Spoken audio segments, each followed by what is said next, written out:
Weekdays, 3 to 6 p.m.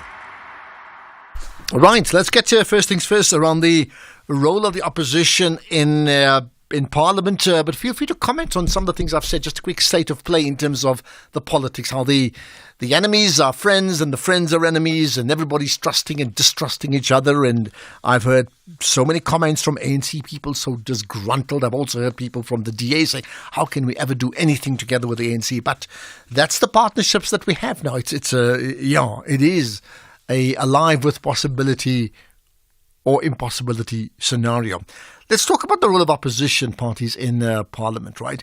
So they have a role to play. What role do they play? And in particular, this time round, it's rather different because the party who's the official opposition would not be the second party by numbers, which would be the DA, because they would be part of government. So the official opposition would be a party that's never been in Parliament. Wow.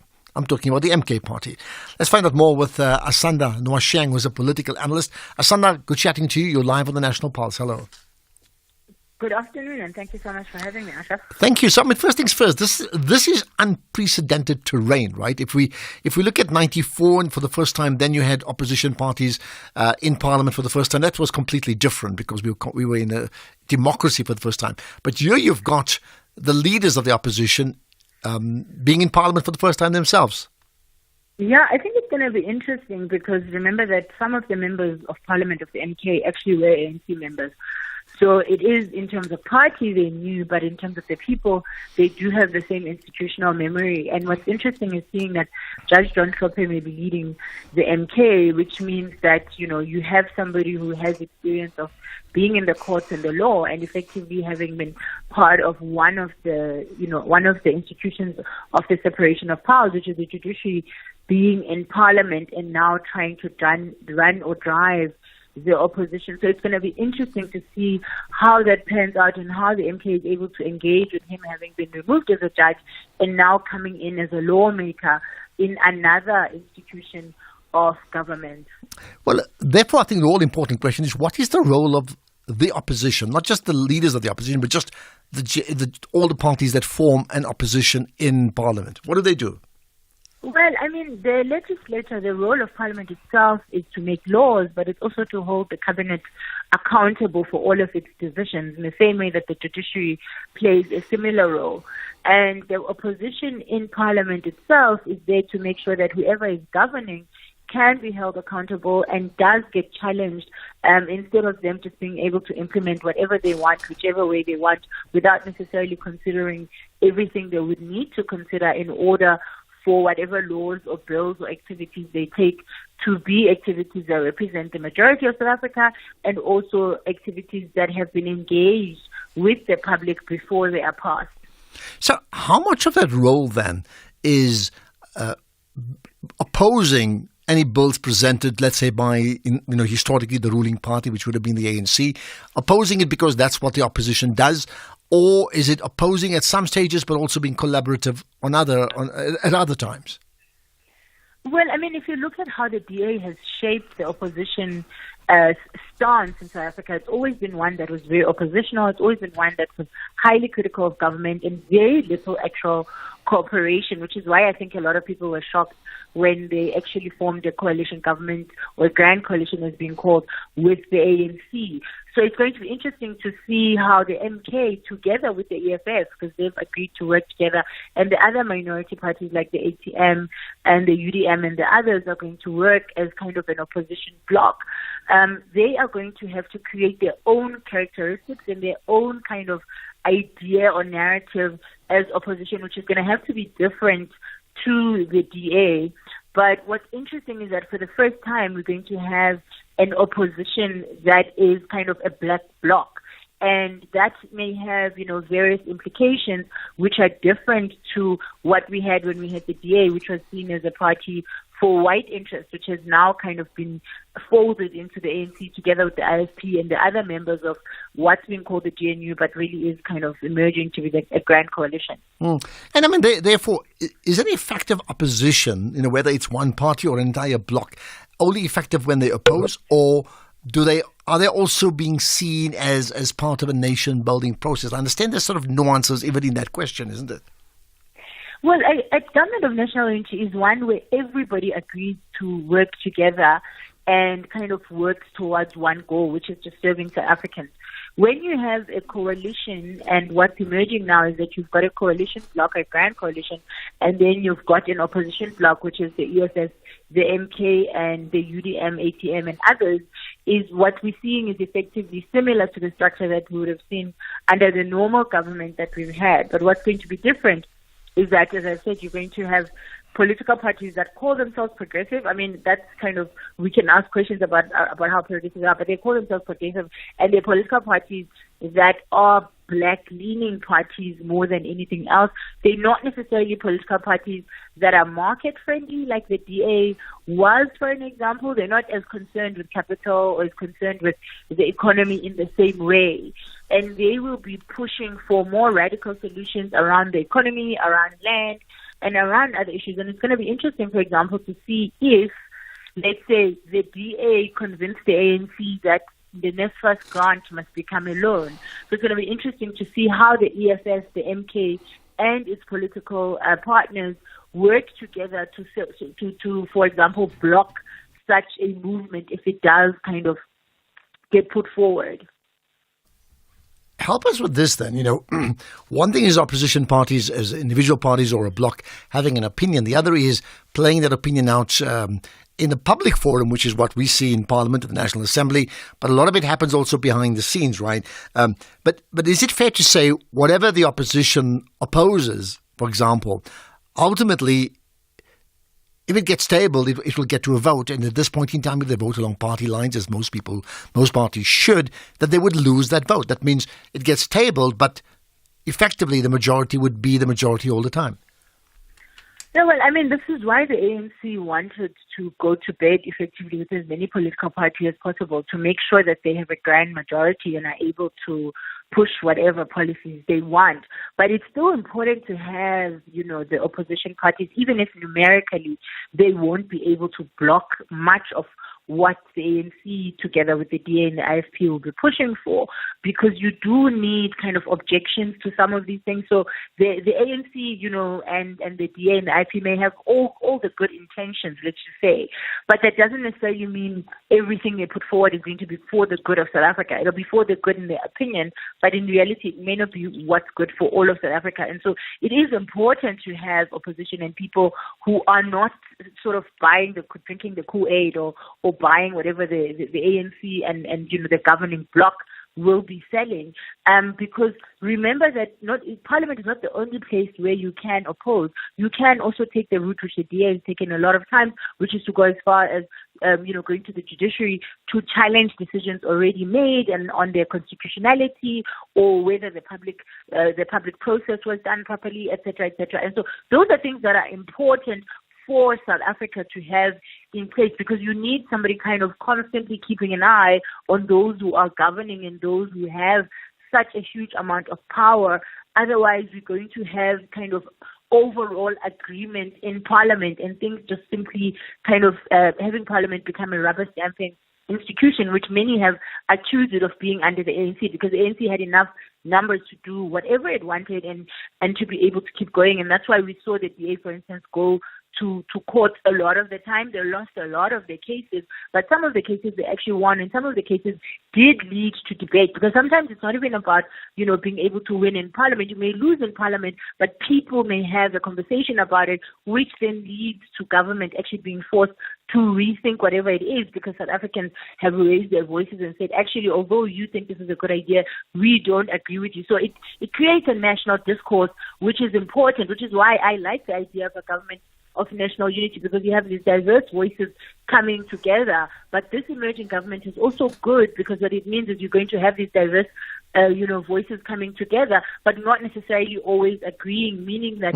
there will be better discourse and there will be more negotiation and engagement on every single thing that's passed, so that by the time it passes, it really does represent in the main the majority thought of South Africans, rather than what those in power think is best for us. So, often I'm very aware of the optics in Parliament and who says what and who raises their hands and who objects, even though ultimately things go to a vote and the majority party would win that vote. So in this case, the optics would be extremely different, because the this government of national unity would include 3, 4, 5, 6 parties, maybe that are part of it, who ordinarily would be part of the opposition ranks. I mean, what a shift for those parties and how we view them in Parliament. Well, I mean, I think what I've been saying is that what we're seeing, I think it was Reisenzander that said 2024 is our 1994, is that we have had a version of that. If you think about, how things have changed, if you think about the idea of the government of national unity and what's emerging right now, there are a lot of changes happening, and there's a new politics emerging, and there are also even new politicians in place. So people who are not in politics now that are currently going to be in politics, which means that the ways in which the arguments are going to go, the ways in which people use the tool that is politics is going to be different. And of course, when you have black people in opposition to a kind of multiracial government, that certainly has different options to when it is white people like John Steenhuisen and others who are leading the opposition, because sometimes South Africans would not support what was being said purely because it was white people who were saying it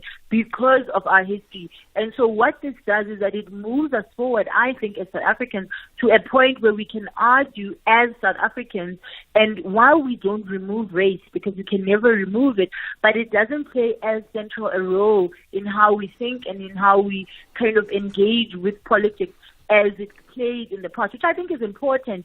30 years after apartheid, we need to deal with, of course, the legacy of apartheid, and we need to redress, and we need to constantly engage with what is happening in terms of race and how is it affecting our lives. But we also need to build a South African vision that can be a vision for all, and a South African vision that is not just about South Africans being equal, but also about engaging equity, social justice, and all of those other issues which were not being necessarily dealt with as long as we were kind of sitting in our corners as races and ethnicities and arguing on the basis of those identities which are defined by apartheid and not necessarily defined by us.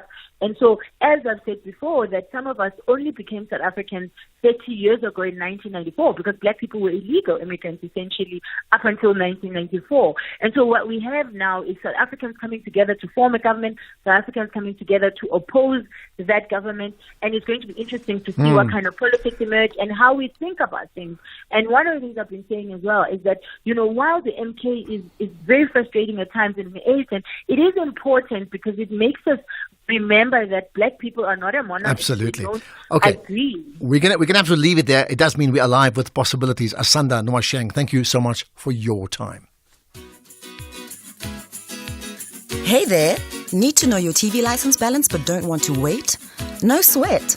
Just send a quick SMS with your ID or TV license number to 44210. Remember, standard SMS rates apply. And presto, your balance pops right up anytime, anywhere.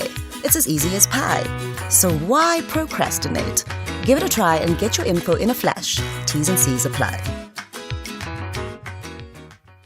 Are you ready to empower yourself with an accredited tertiary qualification? Stadio Higher Education's distance learning programs will set you up for success. Whether you're balancing work and family or you're a school leaver who must work to support yourself and your studies, Stadio offers access to high-quality, affordable qualifications in law, teacher education, commerce, admin and management, policing, and more. Mid-year applications are now open. Visit stadio.ac.za and register today. Stadio, a new vision in higher education. SAFM Youth Month Takeover. SAFM invites young people between the ages of 18 to 35 to take over the airwaves this Youth Month. All you have to do is send a WhatsApp voice note or text message to 061-410-4107 or email info@safm.co.za. Tell us which show you'd like to co-host and what the 2 compelling issues facing our 30 years of democracy are, and we could be calling you. Terms and conditions apply. Well, what moves the national pulse? You tell me, and you can call in on what we've discussed already. That's my point, my conversation about the partnerships. And I will say the partnerships between the different parties that have come together and what that really means, but also the thoughts of the opposition itself and what's going to be playing out then. In fact, talking about partnerships, Here's a comment from Vic saying, Ashraf, when you say the ANC has partnered with the DA, it is wrong and misleading narrative. The ANC created the GNU and invited other political parties that include the DA. Please get it right. Vic, you may be right, you may be wrong. I'll stick with what I'm saying because they invited them. I can tell you now, in this multi-party GNU, if you remove one of the two from that partnership, you don't have a GNU. So the primary leaders of that partnership in terms of numbers is the ANC and the DA. We can debate that all day long. In the meantime, think about this. Do you think you're paying too much on your car insurance? The 56-year-old Dialan said no to sky-high insurance premiums and is now insured without insurance and only pays 756 rands a month to insure his white 2023 Hyvel Julian S. To follow in Dialan's footsteps, well, you can do the same. Simply SMS out to 30754 for a quote. That's out to 30754. License, insurer and FSB T's and C's apply. You're listening to the National Pulse on SAFM. Well, certainly welcome the diversity of opinions that we have, as we always have around the show. But you're amongst the drivers of the National Pulse, and feel free to do that. But also, big question about what moves it. No news still of when we're going to have the announcement of the cabinet. Should have been maybe yesterday, tonight maybe not, maybe Sunday night. It seems like Sunday nights are those type of nights, right? 8 p.m. Sunday. It's not confirmed. It's just me being naughty, okay? 8 p.m. Sunday night sounds like a pretty good idea.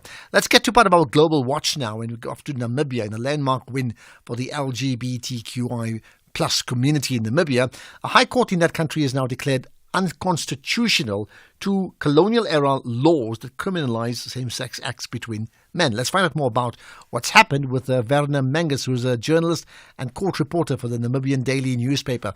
Werner, you're live on the National Pulse. Hi. Good afternoon from Windhoek. Thank you. So, of course, this is significant, right? I take it this took a long time coming.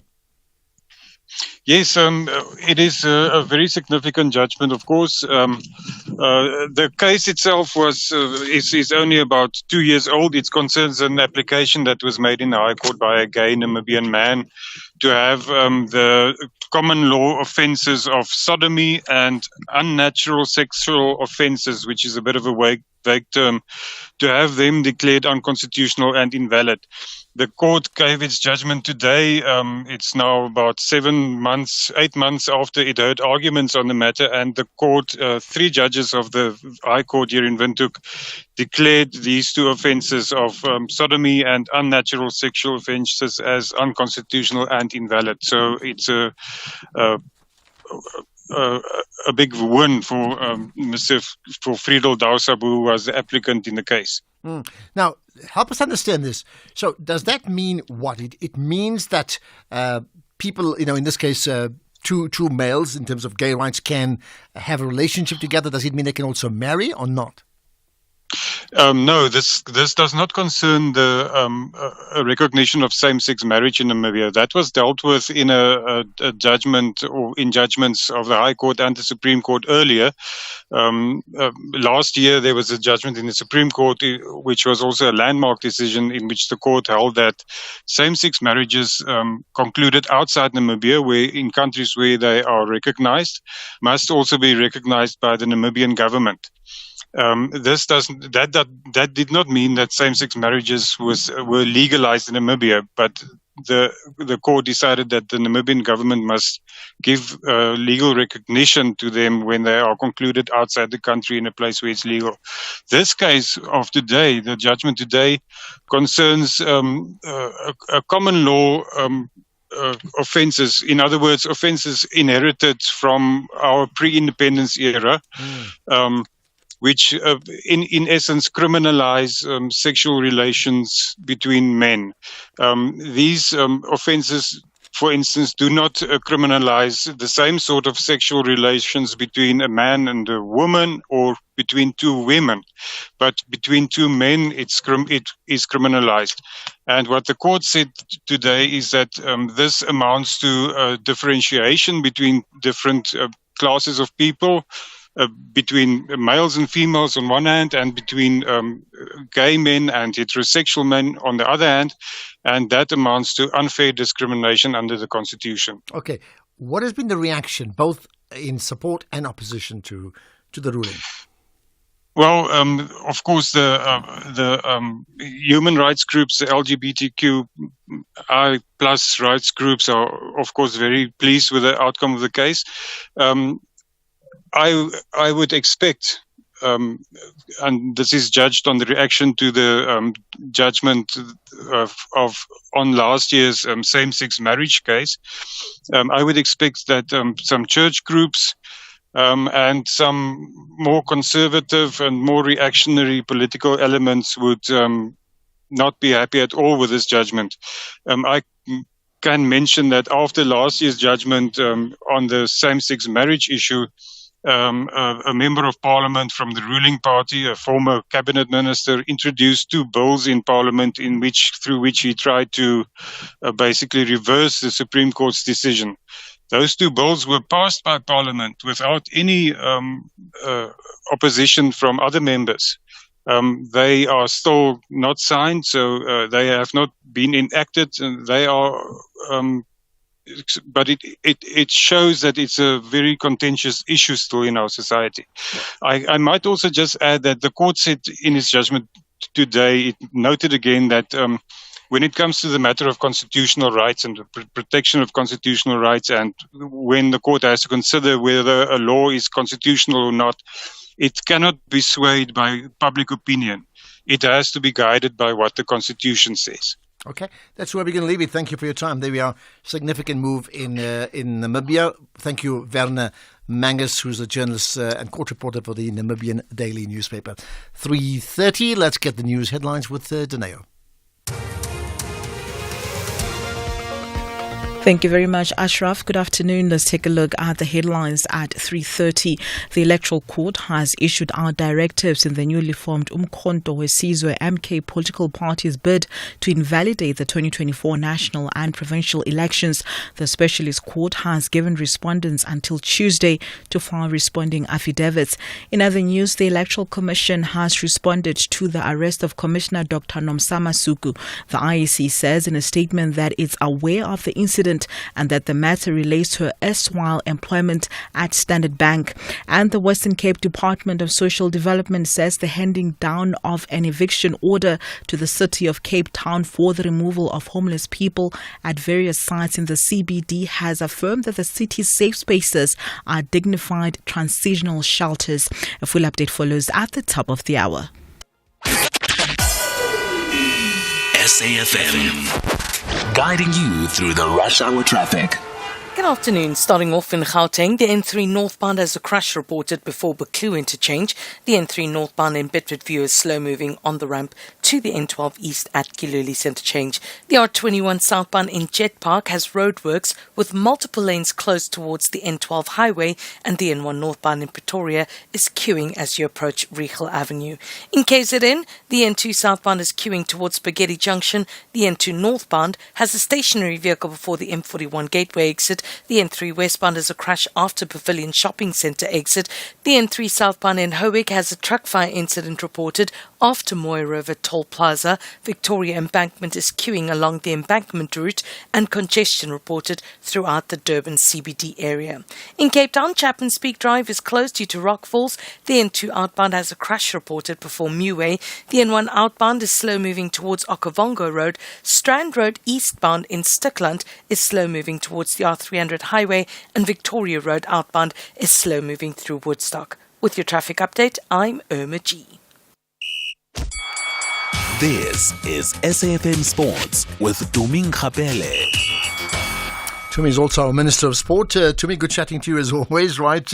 First up, cricket, right? Yeah, it's cricket. A very good afternoon to you, Ashraf, and our listeners. Now, South Africa will play India in a 4-match T20 international series in South Africa in November. Now, the series will consist of 4 matches beginning on the 8th of November at Kingsmead Stadium in Durban. The next match is scheduled to take place in the friendly city of Gqeberha on the 10th of November. Then the series moves to Highveld with SuperSport Park hosting a match on the 13th of November, and Wanderers Stadium hosting the final match of the series on the 15th of November. Definitely looking forward to this thrilling series.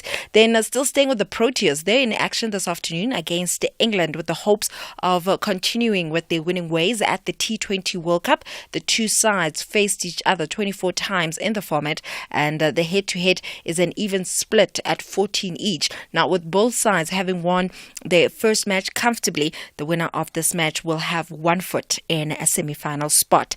In football, Bernard Parker has not made up his mind as yet about the next step in his career, if he'll continue to play or if he's going to move on into coaching. Parker has already been offered a position as a co-coach for the reserve side at TS Galaxy by club's chairman Tim Sugazi, but now he says that he's still weighing up his options. Last year I was in the same position like I am now. Also a lot of speculation, also a lot of talk, and I went on for another year.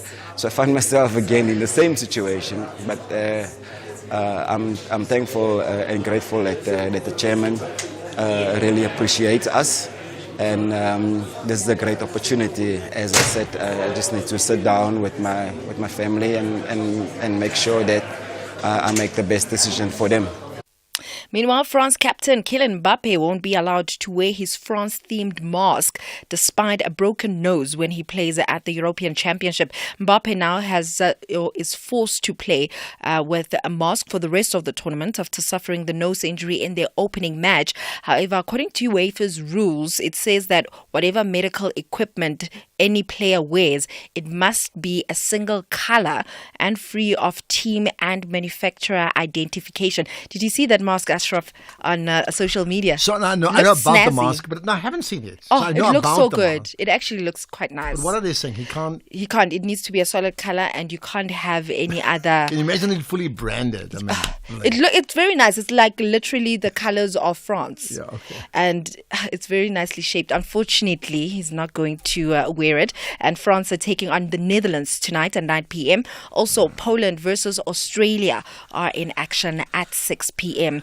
Then in rugby, England prop Dan Cole says that he has no plans to retire from international rugby as he prepares to pick up his 113th cap against Japan in tomorrow's test in Tokyo. He made his international debut back in 2010 and says that he's enjoying touring under current head coach Steve Borthwick.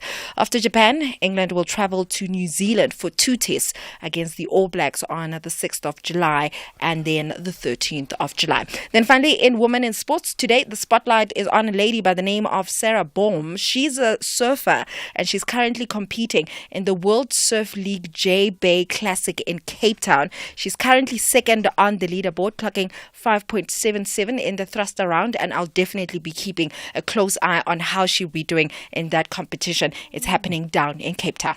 Okay, there we are.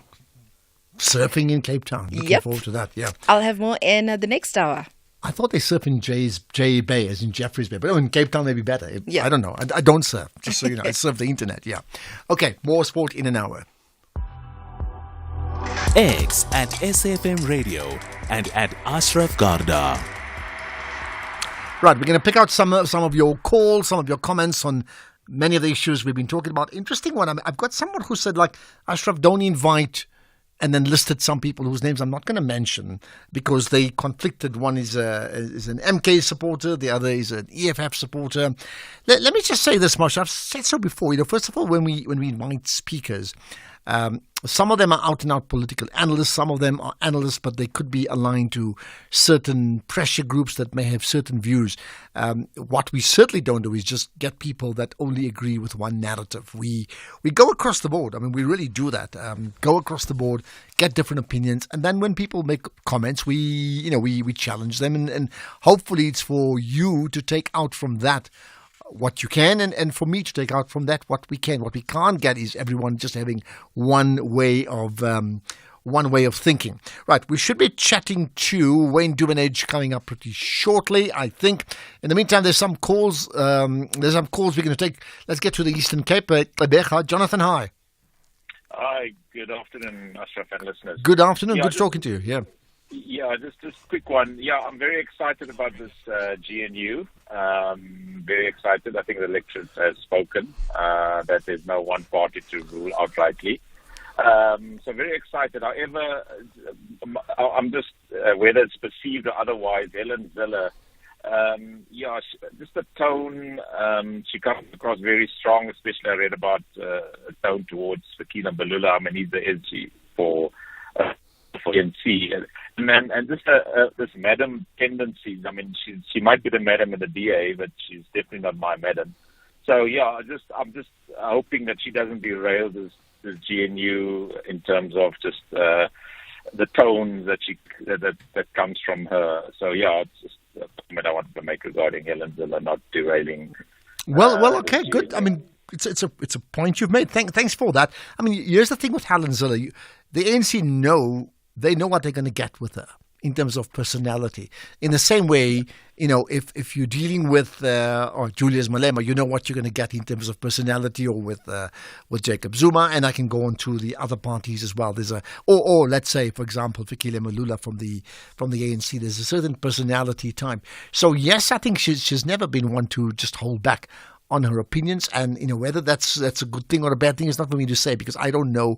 And you don't know really what goes on behind the scenes. How do they actually? There's a private profile in terms of how they negotiate things privately, and there's a public demeanor. I think public demeanor, we know Helen Zille will say what she wants to say. Here's the point: if she now has to talk maybe here's an interesting one. As part of the government of national unity, the different parties, when they speak, can we speak to different parties on an issue, or do we only speak to whoever is the designated speaker of the government of national unity? Okay, that's a question that we never asked before, but I certainly want to know more about that one there. Thank you for that, right? There's another one. There's a problem, and no, I think that one's just sort of outdated, so I'll leave that out of the picture. Okay, we're going to get to Wayne Duvenage right after this. And we would buy 500 cars, and we would buy 500 more. So sell your car for the best price, and we won't think about it twice. We buy cars, we buy cars. Da-da-dun-da-da-dun-da-da-dun-da-da-da-da. We buy cars, we buy cars. Da-da-dun-da-da-dun-da-da-dun-da-da-da-da. We Buy Cars, the easiest way to sell your car by far. Hey, what's up, South Africa? Mzansi Msizi Shembe from Metro FM. Do join me on Saturday at 6 p.m. as I'll be on Deal or No Deal Celebrity. Looking forward to see you there.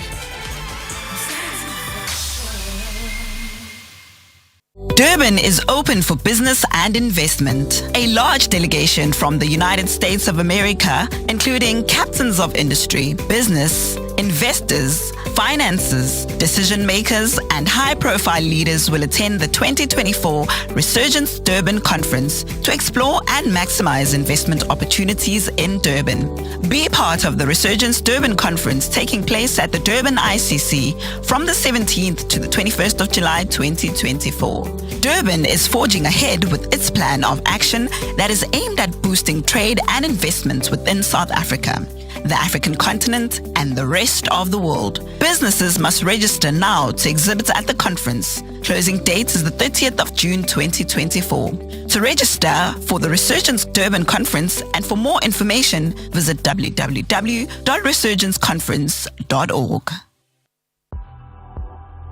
The National Pulse with Ashraf Garda.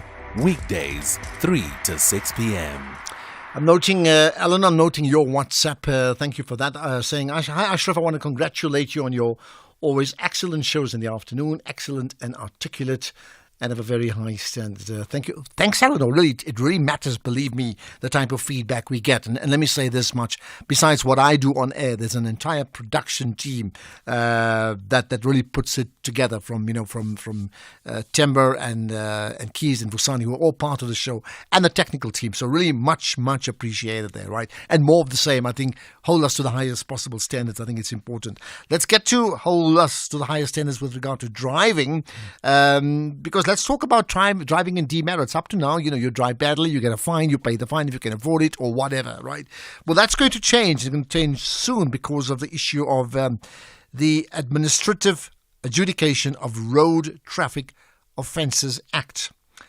ARTO, as we would know it, right? So let's find out more about it with the AUTA, not to be confused with ARTO, our AUTA CEO, Wayne Duvenage. Wayne, good chatting to you. Hi. Hi there. Nice to be with you and your listeners this afternoon. Yeah, it's a sort of first time in a long time since we've been on air, since my return to SAFM, right? Wayne, so help me understand this. So, yes, I said so before. In the intro, we paid a fine if we were guilty of something. That is going to change, and when will that change? Well, it's supposed to have been put in place by now. It keeps being put out and pushed out because of what we've been warning government about, is that they should be very careful to pass legislation thinking that everything falls into place. There's a lot of administration that's required and efficient administration. So when the demerit point system will come in is going to be some time from now, if ever, effectively, because you can't have a half-baked solution. You can't have 150 municipalities on the R2 system for demerit points, while the other 150 or 120 aren't, which then leaves, inequity and inefficiencies. So it's got to be sorted out and done properly across the country, and we don't believe they'll get there. So you think it may never happen?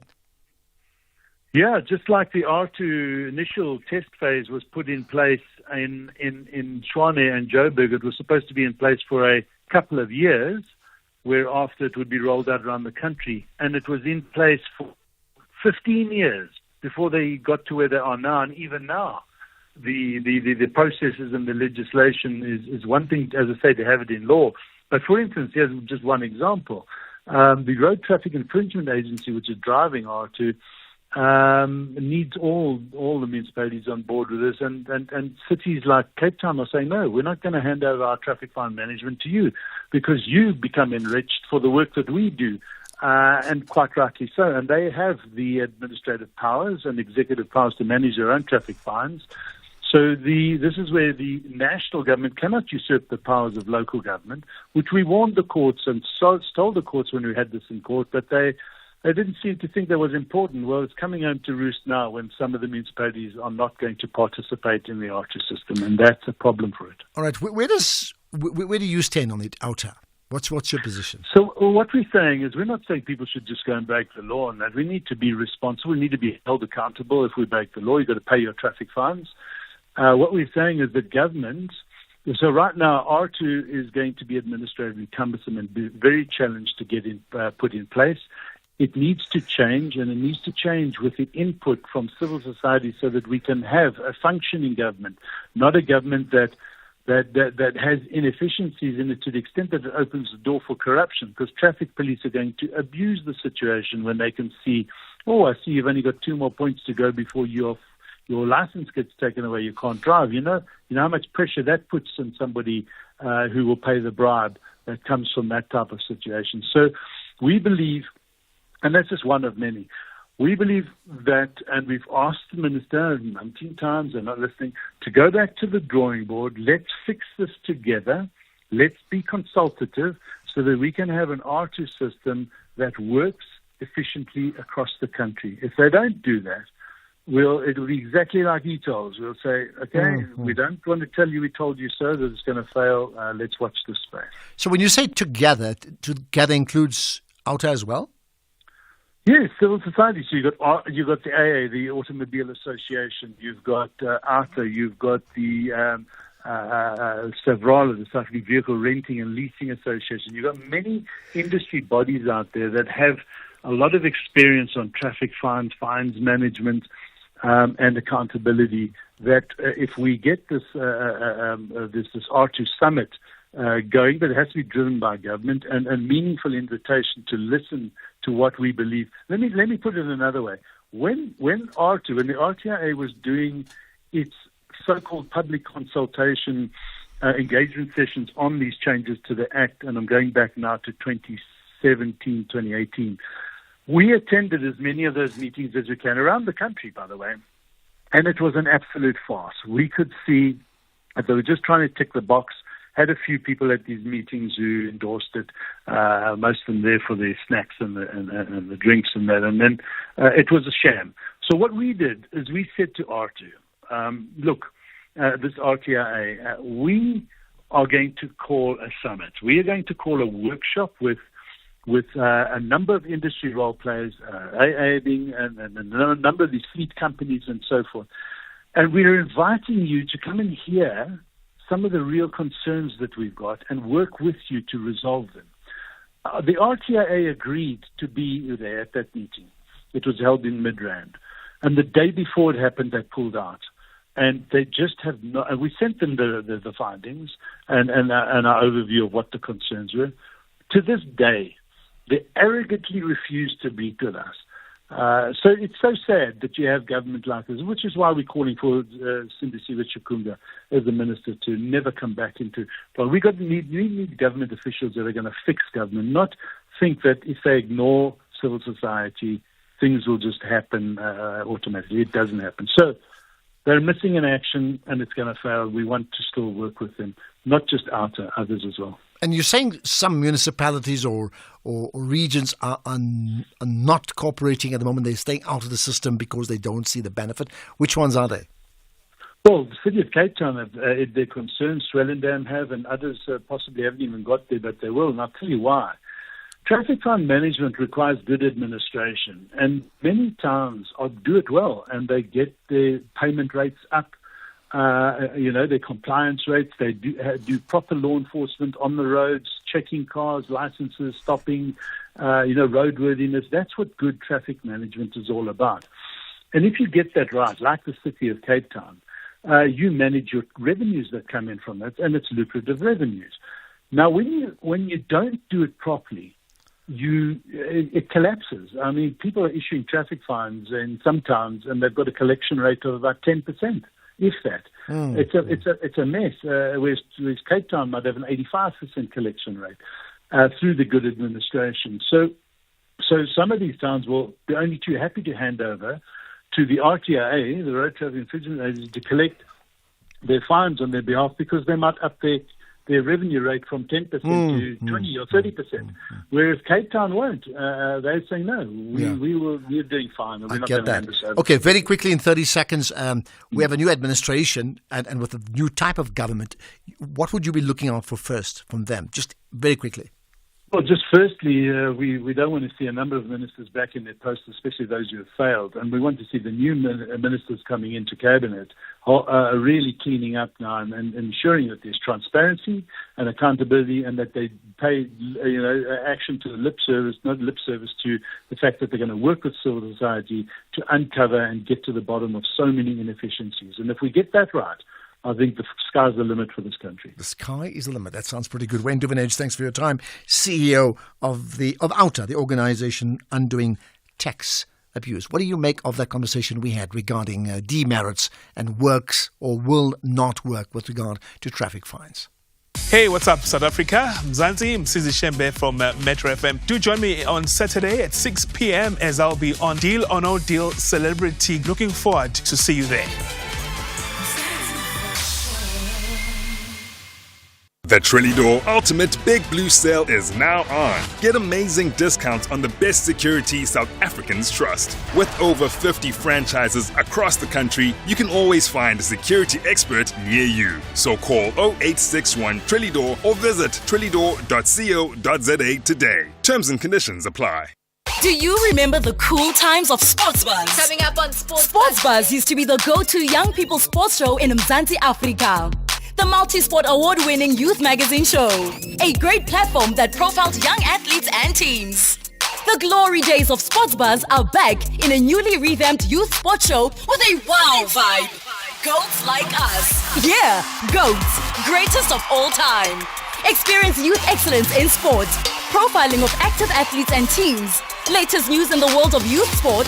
The active voice of school sports and promoting a healthy lifestyle among the youth. Do not miss out on Goats Like Us. Your front row seat awaits you every Friday afternoon at 3 p.m.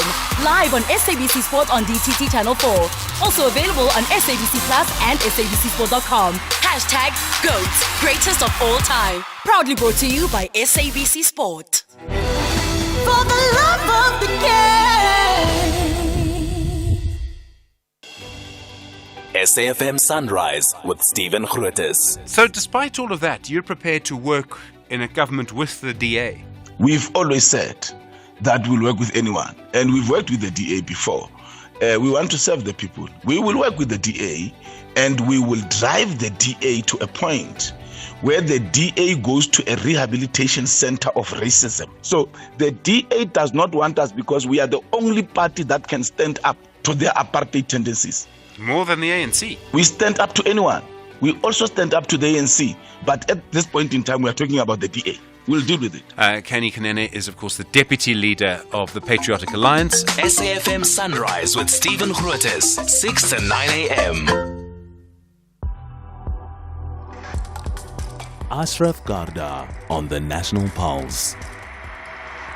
We're going to talk about Orania coming up just now, but let's stay with issues of, driving and cars and petrol or fuel, because I understand there's some news around petrol prices, decreases this time. That's good news. Let's find out more about it with Leighton Beard, who's the spokesperson for the Automobile Association, the AA. Leighton, good chatting to you on the National Pulse. Thank you, Ashraf. Good to be with you. Thank you. Give us the good news. Well, I mean, the trend at the moment is that fuel is definitely going to be cheaper in July. I think it's just the quantum of exactly how much it's going to be cheaper by is the question. But at the moment, it's looking really positive. In the case of petrol, anything from R1 to R1.10, and some really big decreases for diesel as well. Obviously, these numbers will change before the end of the month and before the official announcement, but the trend is for significant decreases going into July, which I think is obviously always welcome. And how would you know that? What are you looking for that makes you so confident? Well, we're looking at the unaudited data from the Central Energy Fund, and they keep an eye on these things on a daily basis. So when we look at the reasons behind it, obviously the rand playing a big role, lower international oil prices on average, and both of these are contributing very positively to increases that are forecast. I think when we look at the strength of the rand over the last couple of days, it may actually add to that overall strength of the currency against the greenback. So it might even be, even bigger decreases than what we're looking at the moment. But I think anybody who has a vehicle or who is a consumer in South Africa would be more than satisfied with the rand decrease to the price of petrol. Absolutely. And I think for all of us, what we'd like is decrease, not decrease 1 month and increase the following month, isn't it? I mean, obviously, we would like to see that. I think there'd be, people would be very happy if there was, a bit more of a consistent formula in terms of, which we could say it's going to decrease over a period of time. Unfortunately, as you know, these things are determined by outside external factors. In the case of South Africa, we are looking at things like the rand-US dollar exchange rate because we're obviously buying a product on an international market, and that product is sometimes more expensive than the previous month.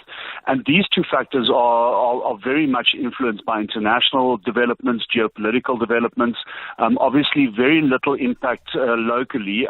But as we've seen, over the last couple of weeks, the political developments here have had a positive impact on the rand, and that's obviously led to the rand strengthening against the US dollar. So, you can't always determine what these things are going to do on a day-by-day basis, let alone a week-by-month basis. So, you have to monitor them on a daily and get the averages over a period, which is obviously what we're seeing happening now, and which is why we can with confidence say the trend is definitely for decreases going into July. I don't think that trend is going to change. I mean, there'd have to be something cataclysmic for that to change before the end of the month. Okay, let's leave it at that. We look out for July and hopefully good news as per your suggestions coming up with regard to our petrol prices. Leighton Beard from the AA, much appreciate your time.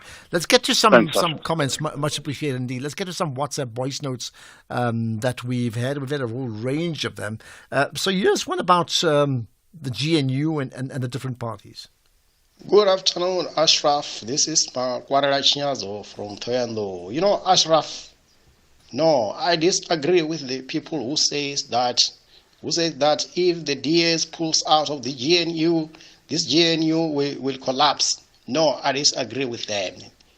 I disagree with them, totally disagree with them, because if this GNU, if one party, like a DA, chooses to withdraw from this GNU will continue. And I agree with the sentiment made by Mtuli yesterday when he said one party if one party pulls out, this GNU will not collapse, because the ANC knows that they already have a replacement for the DA, and I think they will be forced to partner with the EFF. Remember, there's no bad blood between the ANC and the EFF, and the EFF will never put the same demand that the MK puts.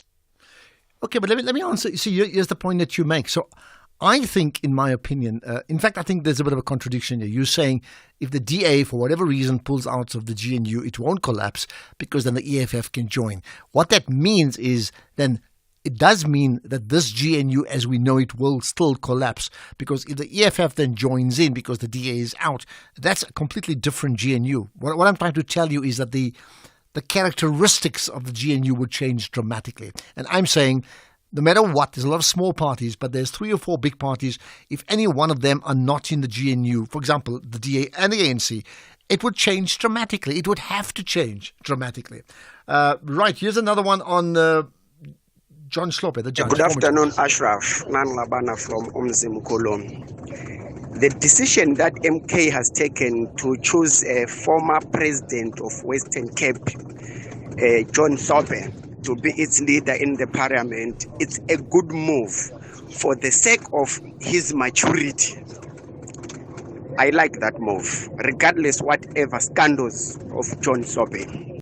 Regardless, the fact that he's impeached doesn't make a difference to you. Okay, we're going to talk about Orania after 4, but I'll get your calls as well. Salo, I'll get to you and many of the other people wanting to share their opinions. Let's get the news now. It's 4 o'clock. Here's Deneo.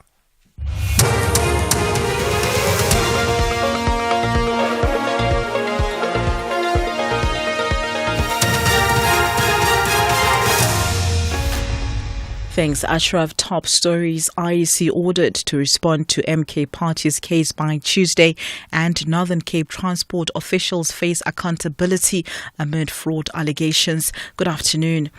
The Electoral Court has issued out directives in the newly formed Umkhonto weSizwe MK political party's bid to invalidate the 2024 national and provincial elections. The Specialist Court has given respondents until Tuesday to file responding affidavits. In addition, the applicant, the MK party, will have until Thursday to file a replying affidavit. The court further noted that it has the right to dispose of this matter on the papers without referral to oral hearing. Kenny Mapanga reports. These directives come after the MK party filed papers seeking an order from the Specialist Court, which would invalidate the May polls and direct the president to call for a new national election to be held. An affidavit by the MK national organizer Nathi Nhleko says prior to the declaration of the 2024 elections results, the party had already registered grave objections to the lawfulness of the May polls, based on what the party terms as quote-unquote serious voting irregularities. To support its claim, the party attached an analysis alleging voter discrepancy of just over 9 million votes that it says cannot be accounted for. Kani Mapanga, SABC News, Johannesburg. In other news, the Electoral Commission has responded to the arrest of Commissioner Dr. Nomsama Suku. The IEC says in a statement that it's aware of the incident and that the matter relates to her erstwhile employment at Standard Bank. The 62-year-old Masuku has appeared in the Johannesburg Specialized Commercial Crimes Court sitting in Palm Ridge Magistrates Court today. This follows her arrest by the Hawks for fraud worth 1.2 million rand relating to the bank's CSI program, Adopt a School Trust, which she headed. The Commission says it will monitor developments in the matter. In the Northern Cape, an investigation by the Public Protector and Public Service Commission has revealed that some taxi operating permits were leased to other drivers, while some were sold. Permits were leased for up to 3,000 rand and sold for up to 80,000 rand. A joint damning report by these two organs of state has recommended that officials from the Transport Safety and Liaison Department in the province implicated in fraud and maladministration allegations be held accountable. Mlungisi Kanya is from the Provincial Public Protector's Office. The MEC must ensure that the incumbent HOD is held accountable for not implementing the recommendations of investigation reports compiled by Mr. Gerber and Mr. Busalitz pertaining to the irregular issuing of operating licenses by the functionaries of the department. The second recommendation that we made was that the MEC must ensure that The incumbent HOD implements the recommendations of the above reports as a matter of urgency, with a view to institute disciplinary action against the implicated functionaries or officials. Moving to the Western Cape, the Department of Social Development says the handing down of an eviction order to the city of Cape Town for the removal of homeless people at various sites in the CBD has affirmed that the city's safe spaces are dignified transitional shelters. The safe spaces will serve as alternative accommodation options for those whose shelters are removed from the streets. Provincial Minister for Social Development, Yakuland, says they are encouraging those living on the streets to access the available spaces for their safety. We wish for every citizen in this province to live, work and play in safety. We do not wish for anyone to be negatively impacted by the harsh winter, nor anyone to feel unsafe in public spaces. The Western Cape government and municipalities, like the city of Cape Town, are working tirelessly to support homeless citizens, but we cannot do it alone. We would like to encourage communities and affected individuals to take hands and work with us. Lastly, one of Italy's most famous former football stars, Roberto Baggio, has been injured in an armed robbery at his home while watching the Spain-Italy game in the Europe. The governor of the Veneto region where Baggio lives says he was hit in the forehead with the butt of the gun. In his first public address since the incident, Baggio thanked well-wishers. The BBC's Danny Eberhard has the details. It's an attack that's shocked Italy. 5 armed men broke into Roberto Baggio's country villa on Thursday, assaulting him and locking him and his family into a room while they stole watches, jewellery and cash. Baggio was later treated for a head wound. He's a man widely admired in Italy and beyond. In part, that's for his footballing exploits. He was once the world's most expensive footballer and won the Ballon d'Or for the best player on the planet. But he's also known for his commitment to humanitarian causes, underpinned by his adherence to Buddhism. That faith and a distinctive hairstyle saw him nicknamed the Divine Ponytail. Recapping the top story this hour, the Electoral Court has issued out directives in the newly formed Umkhonto weSizwe MK political party's bid to invalidate the 2024 national and provincial elections. The Specialist Court has given respondents until Tuesday to file responding affidavits.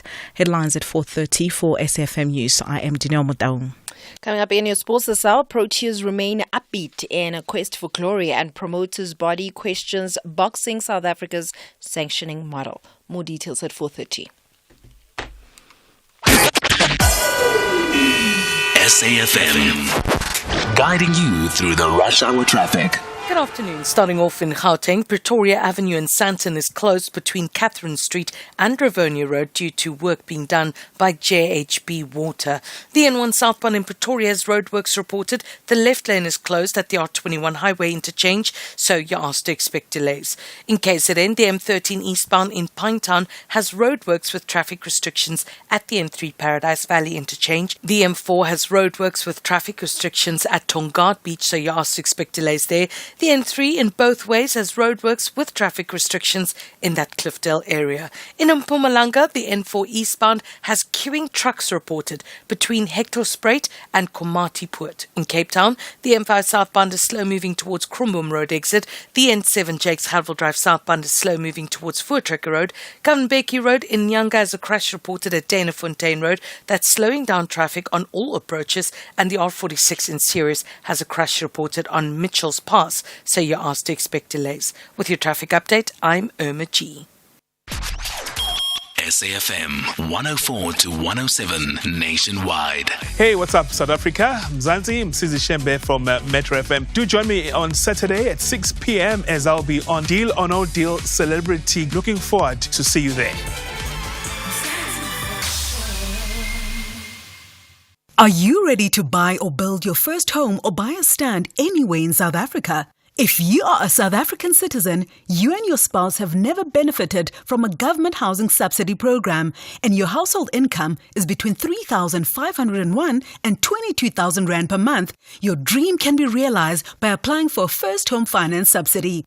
To apply, just log into the First Home Finance application online portal at firsthomefinance.co.za or call a call center agent on 010-085-2199 to assist you for free with completing your first home finance online application. Beware, applying for first home finance subsidy is free.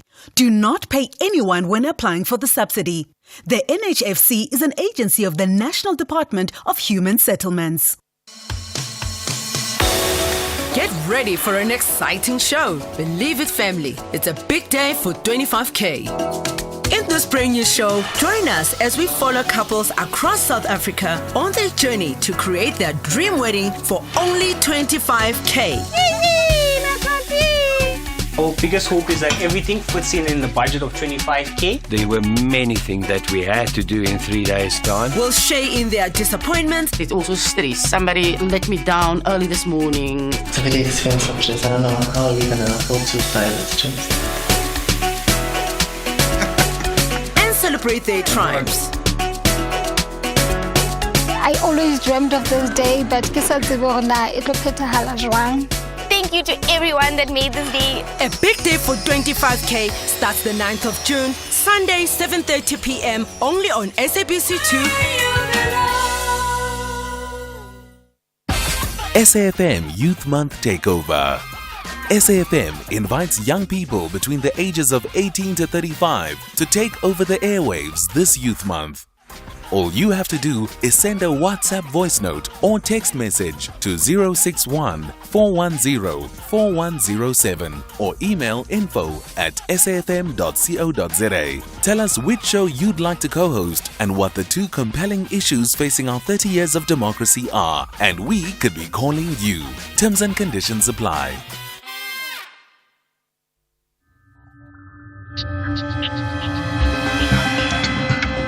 The National Pulse with Ashraf Garda on SAFM. You're listening to the National Pulse, weekdays 3 to 6 p.m. Right, we'll have an update on the Oranje story shortly, and I want to get your thoughts and comments on Oranje. Somebody asked me if I've ever been to Oranje, and my rather flippant comment was like, I don't have a passport. But anyway, that's me. Let's talk about water. Water, not just in the country, but water in the city of Johannesburg. You may remember a couple of weeks back, we spoke about the fact that there'll be this maintenance plan from the 22nd of June, which is imminent, to tomorrow, in fact, to the 29th of July. So just over a month, right? What does all that mean? What's the plan? Do you have a view on that? Certainly, Dr. Fiedel Adam has. She's the executive member of Water Can. Fiedel, appreciate your time. You're live on the National Pulse. Thanks. Good afternoon, Ashraf, and good afternoon to all your listeners. Thank you. Let's start with the maintenance issue first. I mean, do you support the maintenance, the need for water maintenance in South Africa's largest city? Definitely. I mean, we've been saying we need maintenance and that we're behind on our maintenance. So this is very important for our water infrastructure in Johannesburg. So, I mean, it's interesting because yesterday I was having a chat with my wife and the immediate response is like, oh my goodness, we're in for like a torrid 6 weeks. And my response was, the type of maintenance being planned is exactly what Eskom should have been doing all these years. So we need to welcome that. Are we in sync on that?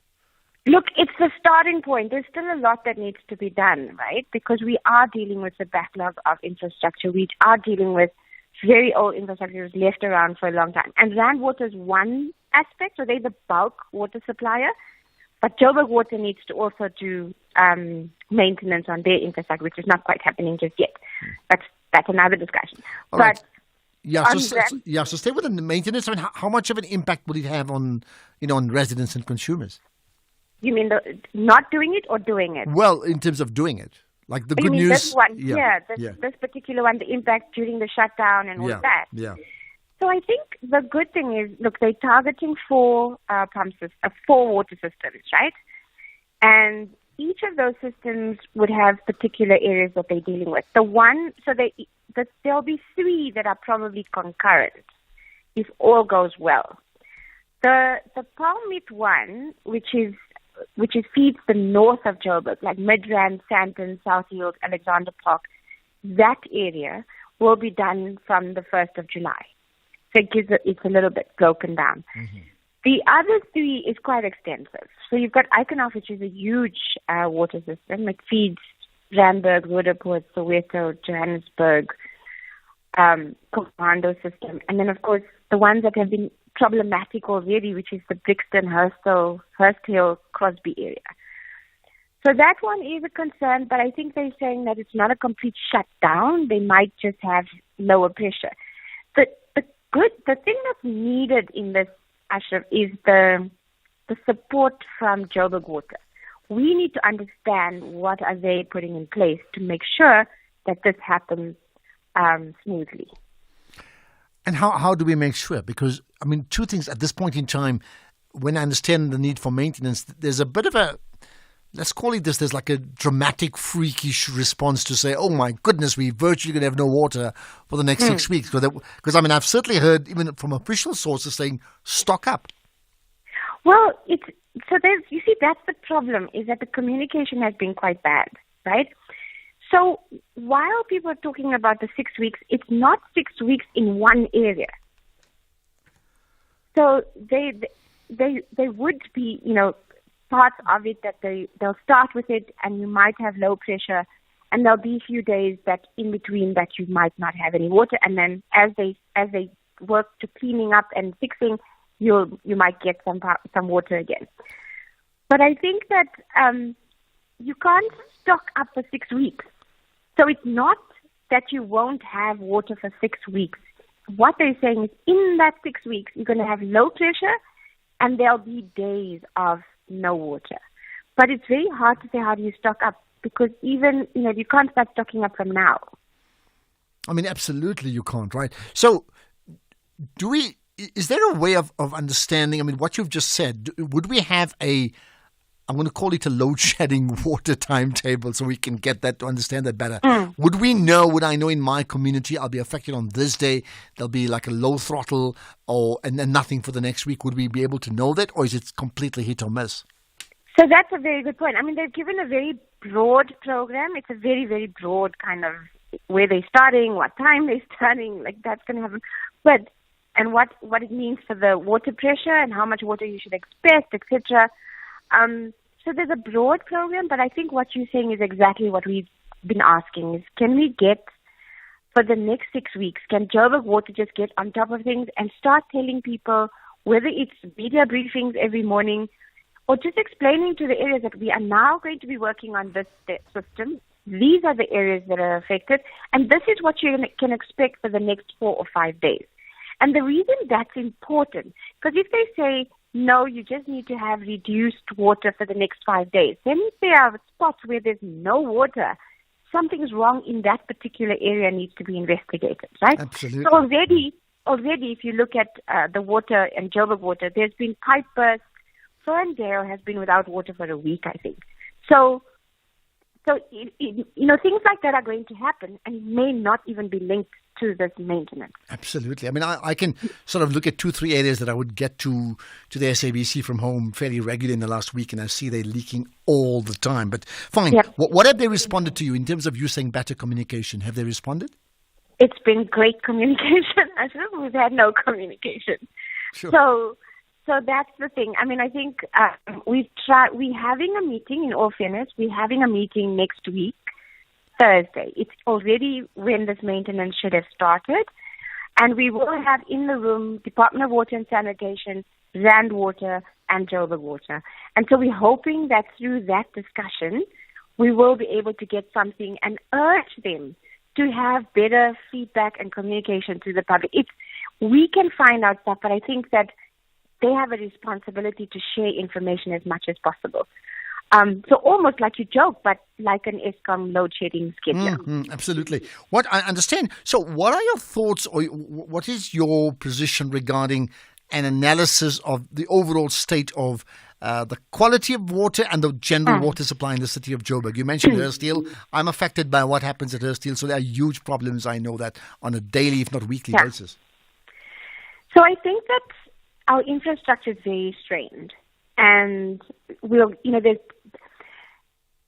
can see it everywhere. So there's either no water, or they're cutting your water off at night, and then it comes back in the morning, and then it's also lots of pipes that are burst and then reporting it, but then no one coming to fix it for like days, right? So those are the kind of challenges we are facing in terms of our infrastructure. The problem is Joburg Water or the city of Joburg, in terms of their communication, has been very poor. So that's the challenge that we have in terms of just trying to get answers.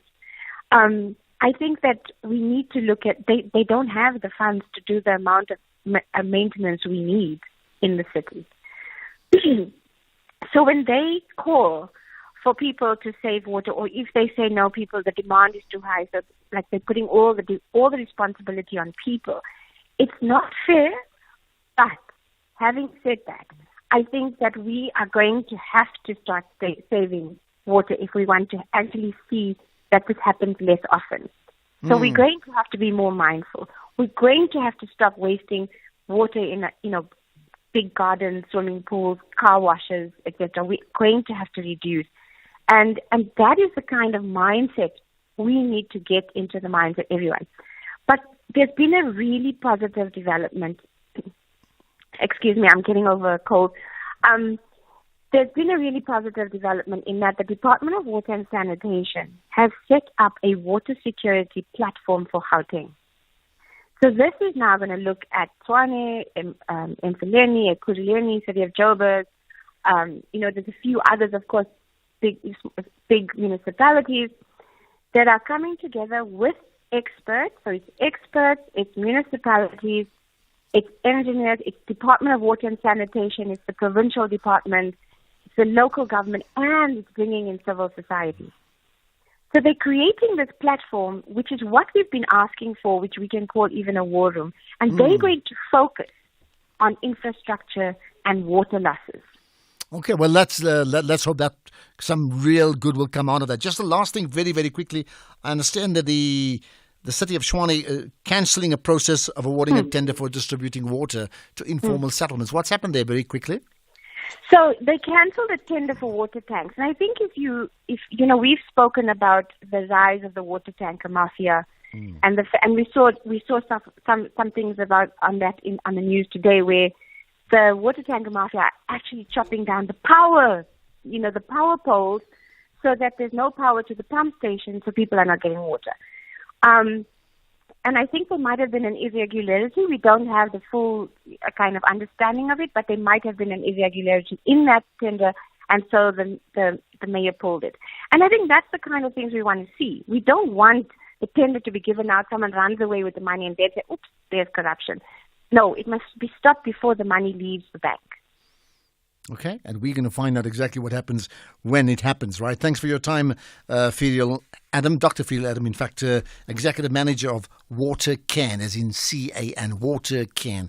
Well, maybe the word can is a verb to say it can be done. Can we fix up our water issues? Thanks for that conversation, Ferial Adam. Let's get further thoughts. What about you? Want to make, particularly people living in the city of Johannesburg, any thoughts in terms of your concerns around this maintenance plan from 22nd of June to tomorrow until the 29th of July.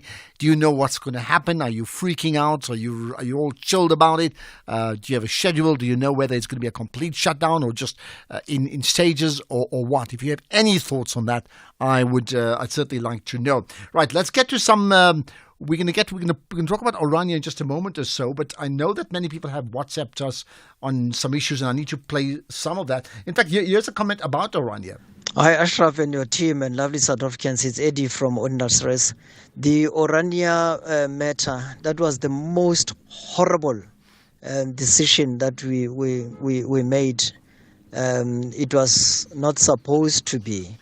And I'm not surprised that even the DA thinks that, Cape Town is their pseudo Orania. I'm not surprised by that. And not surprised that even there was a call in KZN that people want their own independent state, something like that. Orania was a terrible mistake, and it should not happen. And in fact, it should be scrapped. We must have, if we are saying we are in a unitary state, let it be. This federal thing of Orania forms part of federal state. It's a terrible mistake. Thank you very much. Well, there you are. I must tell you, I think we need to spend a lot more time investigating exactly what was agreed regarding Orania in the 1990s? Why was it agreed? What was the plan in practical terms? What's the plan now? Can that be re-looked at? Is it an island within a country or not? Talking about Orania, now the Freedom Front Plus president, is Peter Groenewald. Well, he spoke to Clement Manyathela on the SABC TV show Face the Nation last night. So Clement asked Groenewald about the so-called Orania condition that we've heard now that the Freedom Front Plus has put in the agreement document. That's the agreement for the GNU, right? That they prepared for the ANC before joining the ANU. And this is what Peter Groenewald said. That negotiation has been completed. It has already been accepted by the ANC and the government in the Northern Cape. And it's not that we want to constitutionalize it. In fact, it's already been in the Constitution in Section 235 constitutionalized. So it's not a matter that it's something new. Part of the agreement there is to put emphasis on the development of the Northern Cape as a whole.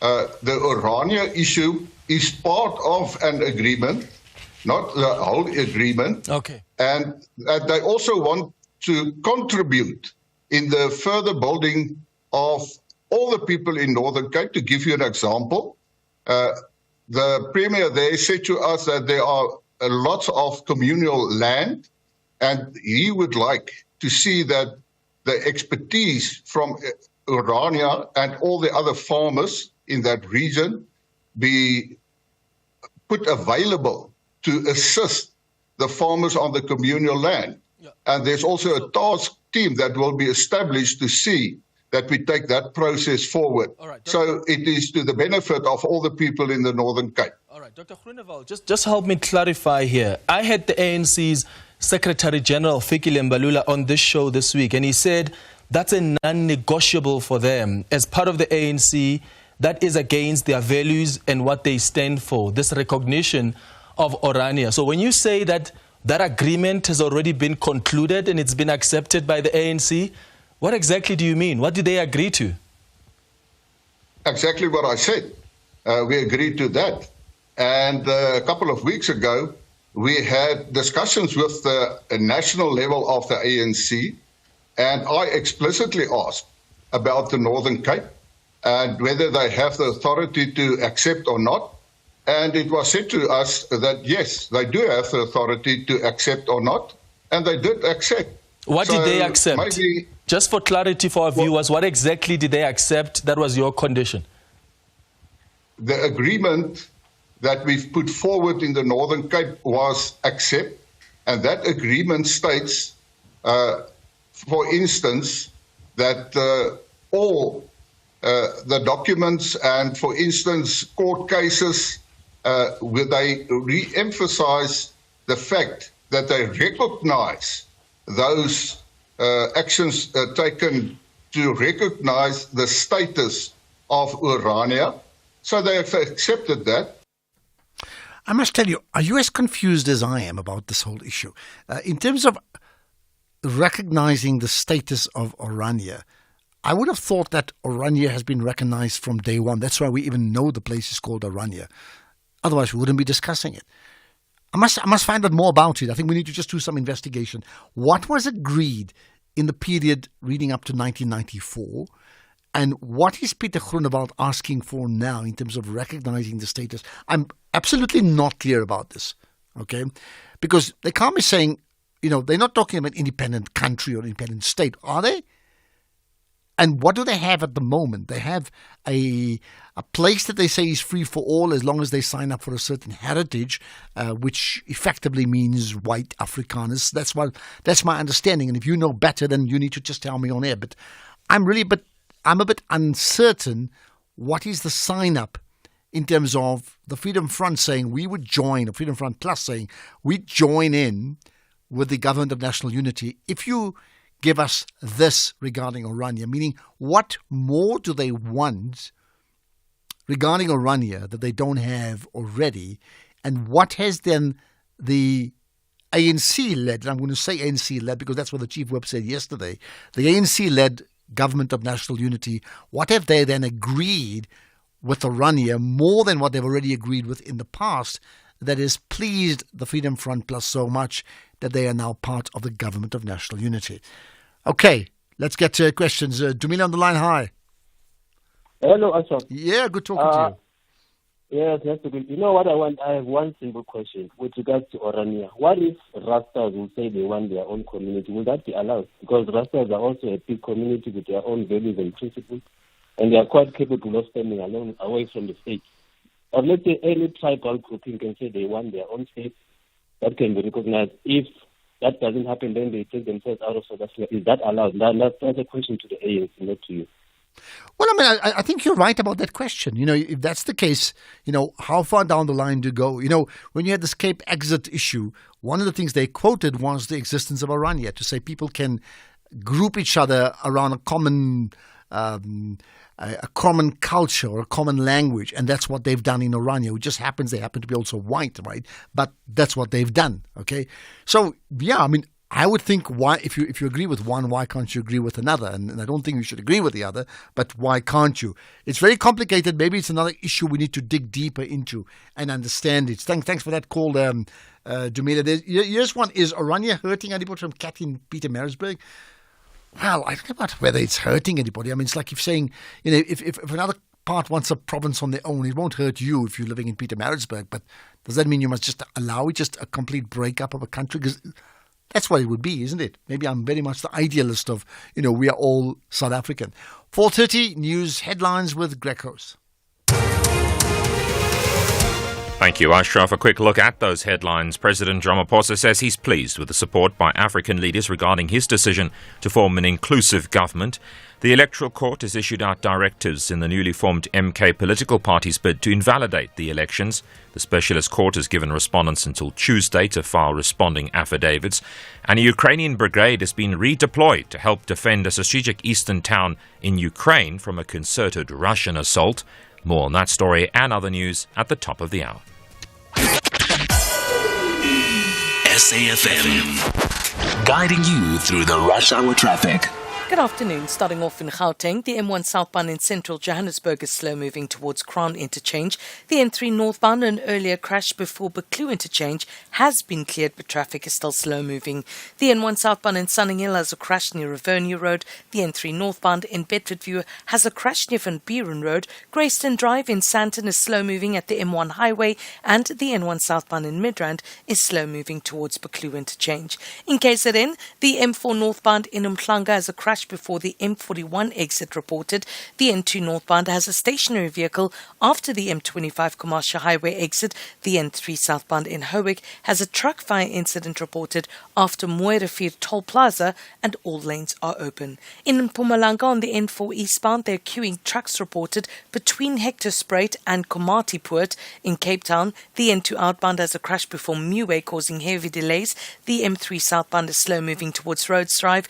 The N1 outbound is slow moving towards Okavonga Road, and Forum Marine Drive eastbound in Gordons Bay is closed near Harbour Island, so you're asked to expect delays and diversions. With your traffic update, I'm Irma G. This is SAFM Sports with Tuming Khapele. Right, there's so much sport this weekend. The Springbok 15-man team, the Sevens team, there's Euro 2024 is a big game tonight, but there's cricket on the go and our team's playing. Yes, our team is currently playing, and England won the toss and they chose to bowl first against the Proteas. The match actually just started, so no runs as yet, but we'll definitely keep you up to date with the results over there. And there's only one change from South Africa's side, with Batman coming in with Shamsi out. Then in football, Belgium are in danger of embarrassing early exit from Euro 2024 as they face a crunch clash with Romania tomorrow after a shock 1-0 loss to Slovakia in their Group E opener. They will be pushed to the brink of elimination if they suffer a second successive defeat this weekend. Belgium will be unable to finish in the top two if they lose to Romania, and Ukraine do not beat Slovakia, with the hopes of going through as one of the four best third-place teams also extremely slim. Then in Formula One, McLaren's Lando Norris set the pace in the first Grand Prix practice ahead of Red Bull's triple F1 champion Max Verstappen. Norris clocked 1 minute and 14 seconds, and he was 0.024 quicker than Verstappen, while Ferrari's Carlos Sainz was third, and Mercedes's Lewis Hamilton finished seventh fastest.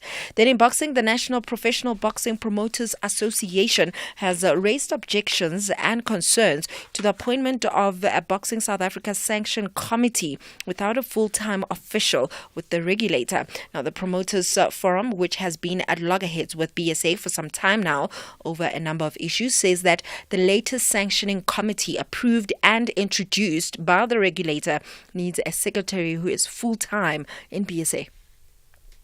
Both the regulations and the act, when you are applying for sanction, you must be responded to in 2 days, in not later than 2 days. That is why we said, even in the regulatory amendments, we said the sanctioning committee must have a full-time official, because this thing of people creating unnecessary powers is wrong.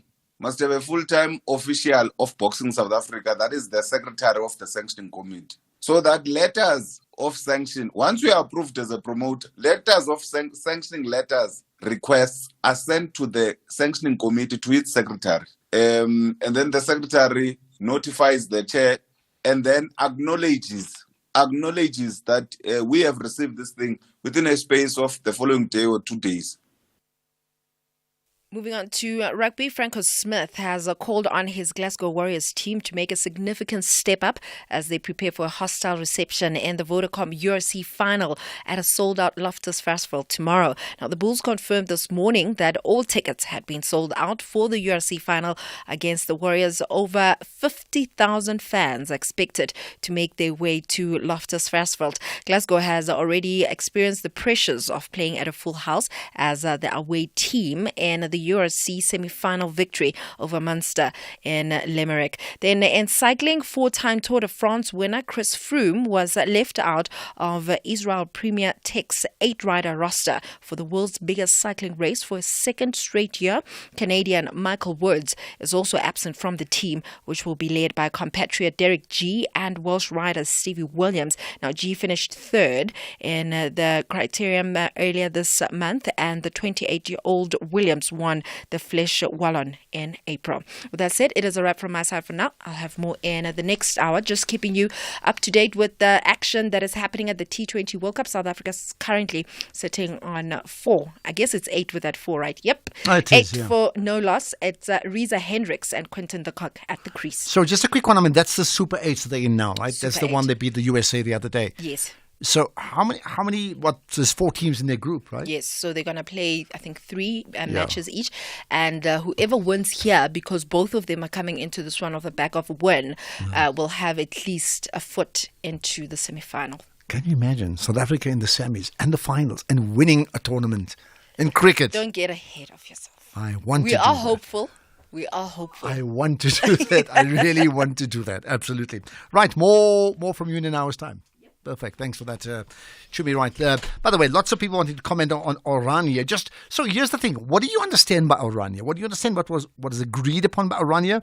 And what do you understand by what Peter Groenewald of the Freedom Front Plus is asking from Orania now regarding some further trade-offs? Okay, it's a bit confusing, but you tell me.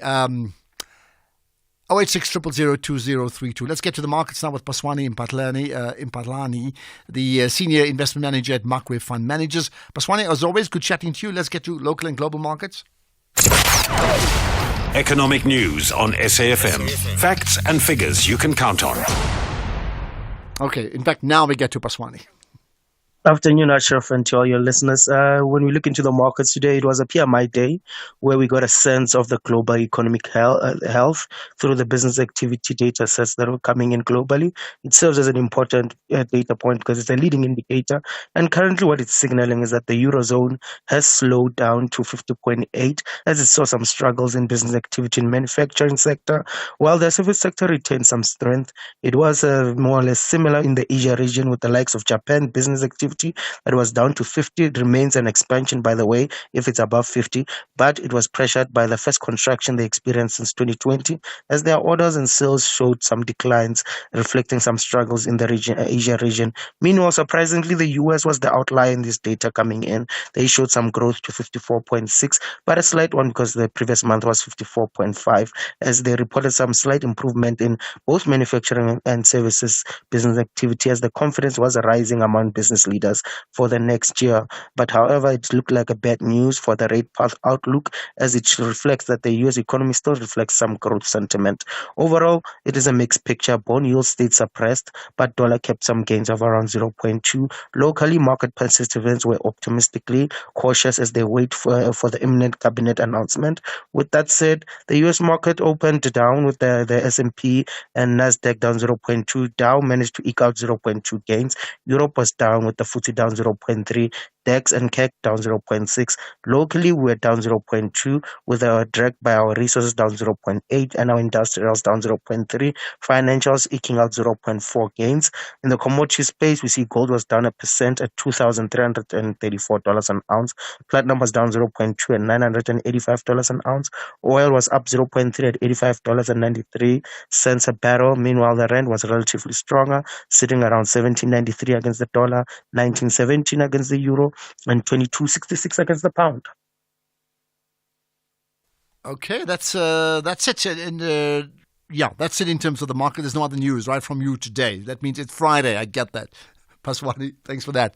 We will chat. We'll chat next week. Absolutely right. Okay, let's get on to other things now. Lots of people commenting, asking questions. Is Peter Groenewald a member of Oranje or leader of the Freedom Front Plus? Why is he vocal coming to Oranje? Well, he's from the Freedom Front Plus. That's what he's talking about. Now, what he sympathizes is a different story. Why is he vocal? Because that's a constituency. I mean, that's really what it is. I think the more important one is let him be as vocal as he wants.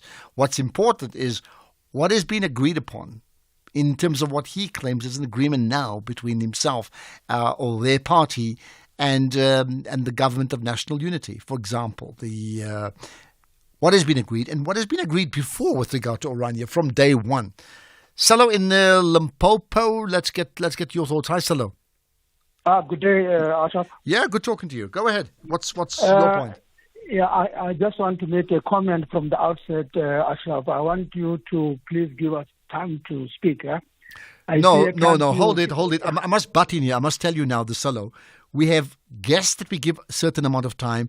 We have callers. If it's more than a minute, it's too long. We don't have the time myself. You must understand. It's not personal. It's just what it is. Yeah. No, it's fine. I thought you were speaking too much and not allowing people the time to speak. But this is my point. I want to talk about the government of national unity. Okay. On Wednesday, I was number 10, and you were talking about uncertainty as to what government of national unity means. Right. And you're talking about the national purpose. Yes. And your program is National Pulse. Yes. I just want to say, Ashraf Garda, the government of national unity versus coalition. Yeah. These are two different things, and people must understand that a coalition is a known fact. It can be defined. And in the definition, coalition is a temporary alliance of political parties to form a government. It's temporary. But the government of national unity, Ashraf, is like when a child is born in the family, we need to give the child a name. And the parents can give the child a name. This they can do in consultation with the family members to say, can we name him after his grandfather, grandmother, or whoever? Therefore, this government of national unity was named by the parents, and the parent is the ANC. The ANC in consultation with all other parties, and ANC is not being consulted by ANC consult. All right, Salo, let's leave it at that. Now, I got what you're saying. I'm going to respond to you quickly. You are right about the ANC driving the government of national unity, and therefore they've named it, and they can do that. The part I disagree with you is that it can still never be permanent because like the coalition, it needs one party to shift and the whole terms of reference of the GNU shifts, for example, right? As was happened when the Nationalist Party left the government of national unity after, I think, 96 it was, or somewhere there. So what I'm saying, it can happen. But I agree with your initial points that it's the ANC that's driven it as they saw fit because they needed to get beyond 50% to be able to govern the country. Salo, thanks. Good of you to chat. Thanks for calling in. And important issues coming from there. Let's get another one. In Kimberley we go. Anonymous in Kimberley. Hi. Hi, Ashraf. Yeah, how's it, man? Ashraf, good, man. I just want to paint a picture for you regarding Orania. Okay. Are you from Orania? You're from Kimberley, not Orania. I'm just checking, I'm a courier driver, Ashraf, and I used to deliver there. Oh, okay. Did they allow you in? Yeah. When you enter Orania, yeah, there's a garage on your right-hand side if you come from Hopetown. Right. There's a security. When you deliver, you go to the bundle key. There's a place, they could call it the bundle key. Right. You leave the residence parcels there. If there's any parcel for business, then you take it to the business. But you don't drive around there in that place. Okay. If the security finds you driving around, you will ask you what do you want, and you will assist you where you want to go, and then you will show you the way out. Where you go to Van der Kloof, or you go back to Hopetown. Okay, and why don't they? Let me ask you a stupid question. Why don't they allow you to drop off things at the house? Ashraf, you can think that one for yourself. You can think that place, Ashraf. It feels like, and people that are working there, it's only white people. There's no black person or colored person around. There's only white people. Whether they do hard labor, whether they mop the floor, it's white people only. Okay. My second point, Ashraf, why Pala is a game farm, eh? Mm-hmm. A lot of white people own game farms. These white people, they were quiet regarding this matter of Pala. Why? Because they are doing the same thing that the president is doing. I asked Peter Groenewald a question. I asked him, Mr. Groenewald, why do you allow farmers to carry large amount of cash on their premises? He said, no, it's wrong. And he advised them to take it to the banks. Now, why? They must be probed as well. When this Pala comes up, there's another big one, Ashraf. They must focus on grain farmers especially. Okay, we got that from Anonymous in Kimberley, driving from Hopetown to Orania. They should probably call Orania Hopetown. I'm just thinking about it. Okay, thanks for that call. So now I know if I have to do a delivery there, I can't go house to house. Okay, there's another one. There's no crime in Orania. Thanks for that call. I bet there's no crime in Orania and people feel safe. Wouldn't it be nice if all of us in South Africa could feel safe in our homes, all of us? I mean, I completely agree with you, right? But that's not the point, isn't it? The point is, wherever you are, it needs to be safe. That I agree. But are we suggesting something that I don't quite know? Another one, a bit of a laugh. Sello is always personal. Sello's cute. He cares enough. I mean, that's what I think. He cares enough to want to voice his opinion on air, and he certainly did that, and I'm absolutely fine with that. Let's get to some voice notes as well. And naturally, a lot of the time is still on, DA, ANC, EFF, GNU. Afternoon, Ashraf, here as of the station. I don't know if it can happen that DA is withdrawing, then EFF is engaging this government of national unity. Because, you see, I believe on IFP. IFP said is preferred to close the border gate in order to let the legal people to come into South Africa. The illegal one must be obstructed. So if you say EFF will be there, EFF is believing that there is no need of border gates. I don't know. I will never vote again if that happens. Tusi from Inanda. Bye. You will never vote again if that happens. Oh, my goodness. I mean, for many people, it's like I tell you what, and that's why even my early morning thing, when I started the show rather, to say, it's interesting regarding what has happened with the ANC and the DA, and really, for all the others mentioning all the other parties, I hear you, but let's concede the fact. If you remove the ANC from the GNU, there is no GNU as you know it now. If you remove the DA from the GNU, there is no GNU as you know it now. That's it. There's no way it could survive in its current form without those two parties. I can't see. The numbers will tell you that. 60% comes from that, right? Right, there's further thoughts on Orania, of course. Good afternoon, Ashraf. This is Motlatsi from Pretoria. I'm thinking this Orania state, or whatever you call it, can we just ignore it for now and focus on the greater South Africa?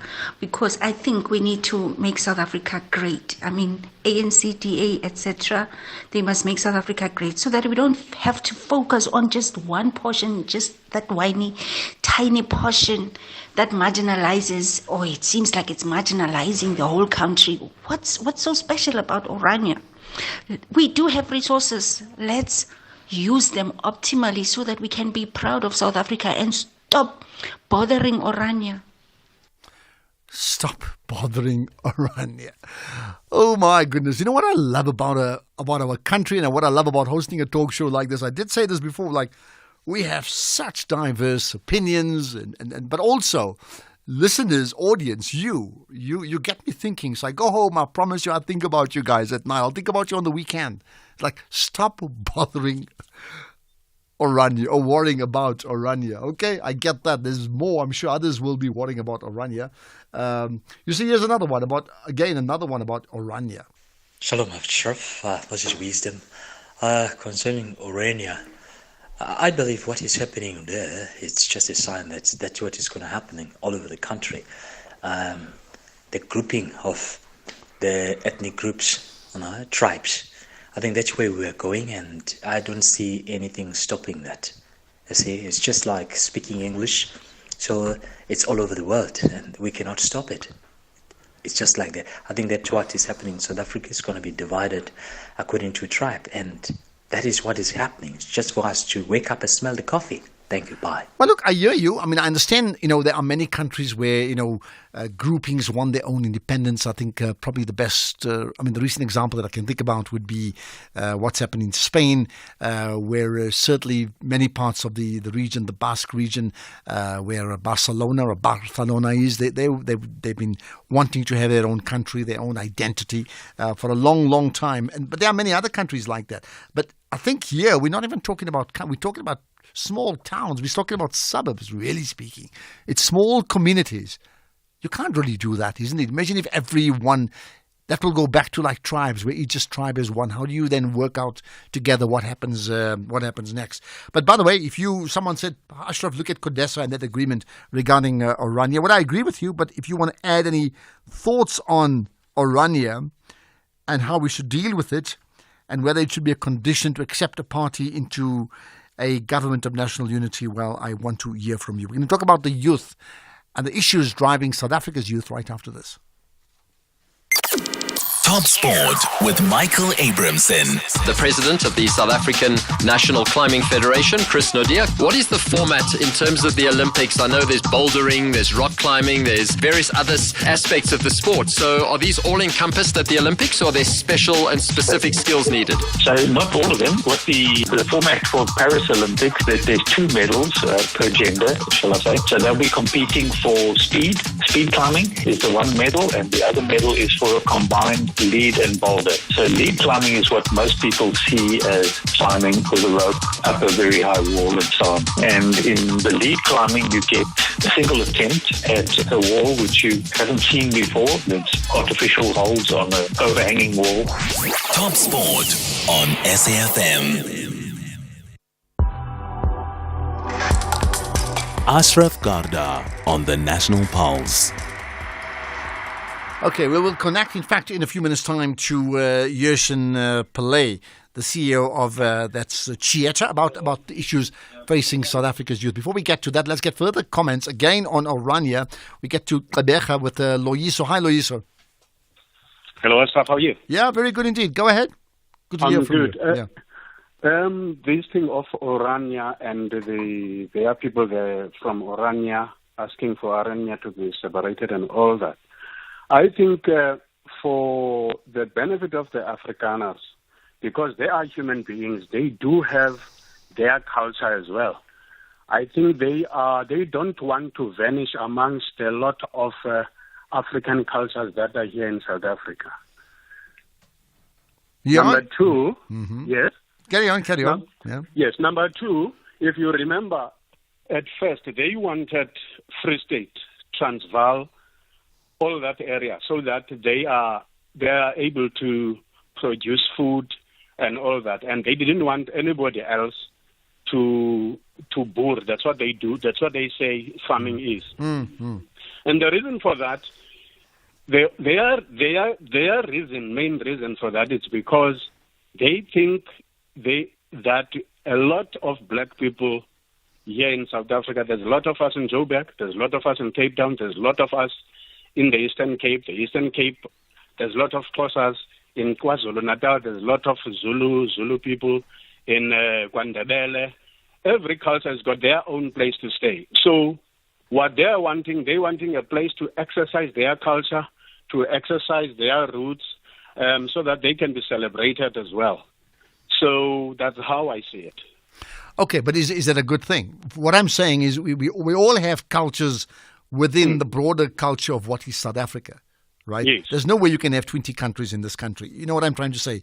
Then you can have small suburbs as one country. You just can't do that. So are they right in wanting to assert their culture? I think that's fine.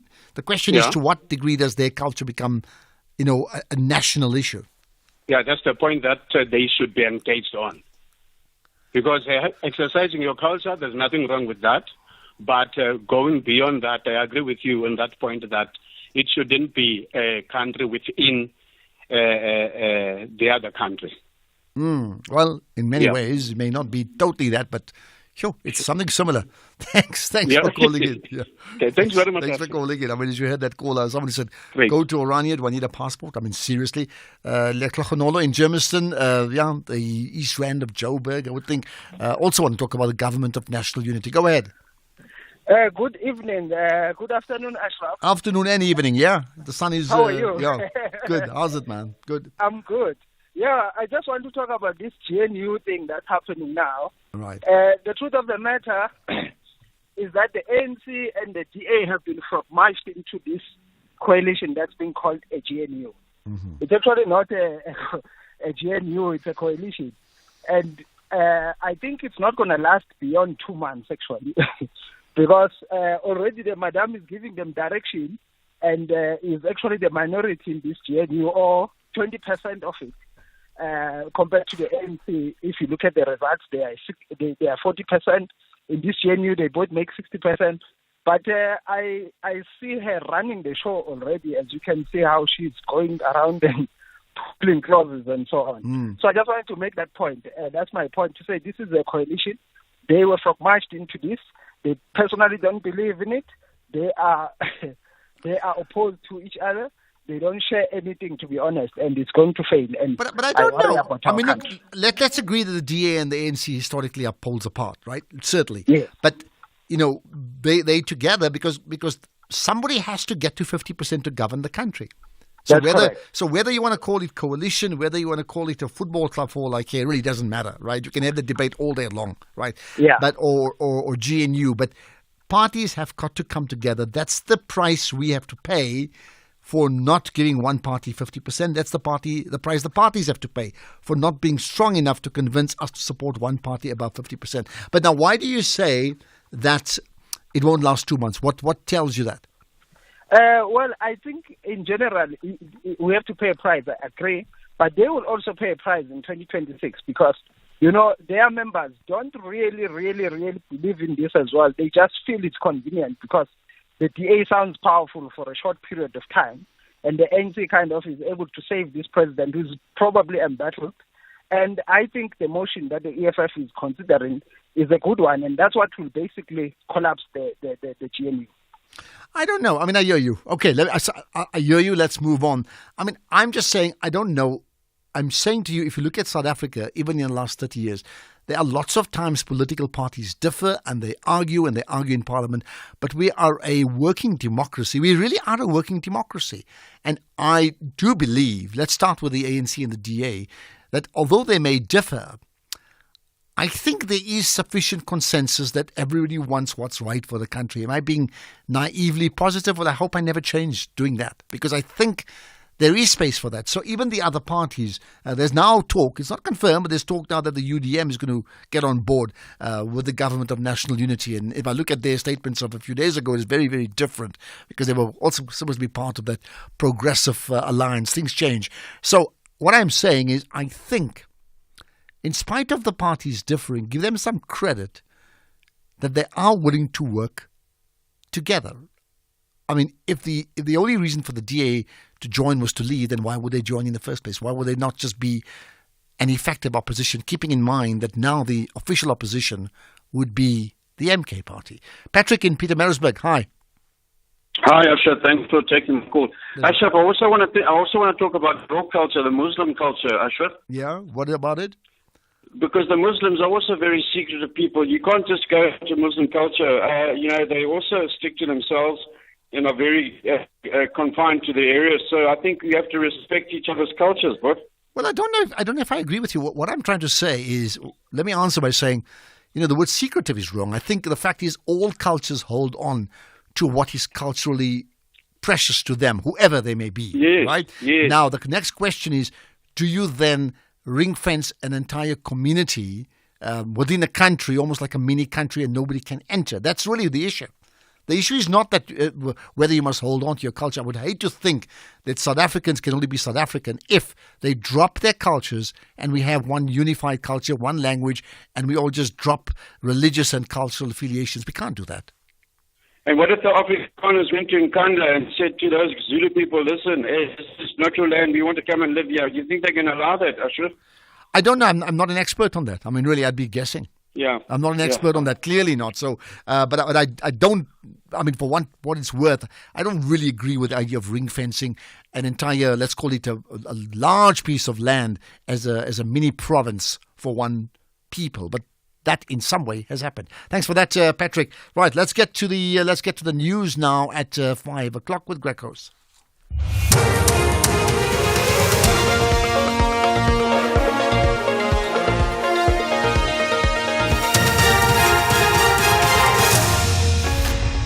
Thank you again, Ashraf. In this news update, Ramaphosa speaks on support from African leaders and Ukraine struggles to hold the line. Good day to you. President Cyril Ramaphosa says he's pleased with the support by African leaders regarding his decision to form an inclusive government in response to the outcome of the May elections. The president is engaging with leaders of political parties that have agreed to join the government of national unity.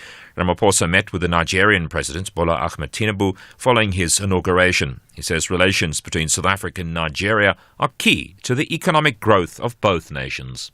We've set up a government of national unity. I'm particularly pleased that the African continent has responded very positively to the news that we will continue stabilizing the politics of our country, but more importantly, that through the government of national unity, we're setting a very strong foundation for economic growth. Meanwhile, President Tinubu says Nigeria will continue to strengthen its relations with South Africa. Here to congratulate my brother for putting together a very, very impressive outing, particularly for the government of national unity to stabilize the polity. The Electoral Court has issued out directives in the bid by the MK party to invalidate the elections. The Specialist Court has given respondents until Tuesday to file responding affidavits. In addition, the applicant, the MK party, will have until Thursday to file a replying affidavit. The court further noted that it has the right to dispose of this matter on the papers without referring to an oral hearing. Kani Mapanga has more. These directives come after the MK party filed papers seeking an order from the Specialist Court, which would invalidate the May polls and direct the president to call for a new national election to be held. An affidavit by the MK national organizer Nathi Nhleko says prior to the declaration of the 2024 elections results, the party had already registered grave objections to the lawfulness of the May polls, based on what the party terms as quote-unquote serious voting irregularities. To support its claim, the party attached an analysis alleging voter discrepancy of just over 9 million votes that it says cannot be accounted for. Kani Mapanga, SABC News, Johannesburg. Housing activist organisation Indifuna Kwasi says the decision by the Western Cape High Court to grant eviction orders to the city of Cape Town shows the ongoing struggle for housing rights and social justice in Cape Town. The court granted the city a final order to remove squatters from areas like Buitengracht Street, FW de Klerk Boulevard and the taxi rank at the end of next month. Indifuna Kwasi's attorney is Jonty Cogger. The eviction of vulnerable communities from public places highlights the systemic issues that perpetuate homelessness in our society, including historical injustices and inadequacies in post-apartheid housing solutions. A single eviction order without addressing the underlying causes of homelessness and providing sustainable and suitable alternative accommodation risks perpetuating a cycle of displacement and marginalization. A Ukrainian brigade has been redeployed to help defend a town in eastern Ukraine from a concerted Russian assault. It says fighting there has become extremely difficult. It says Russia's army is trying to encircle the town. The BBC's Jean Mackenzie has more.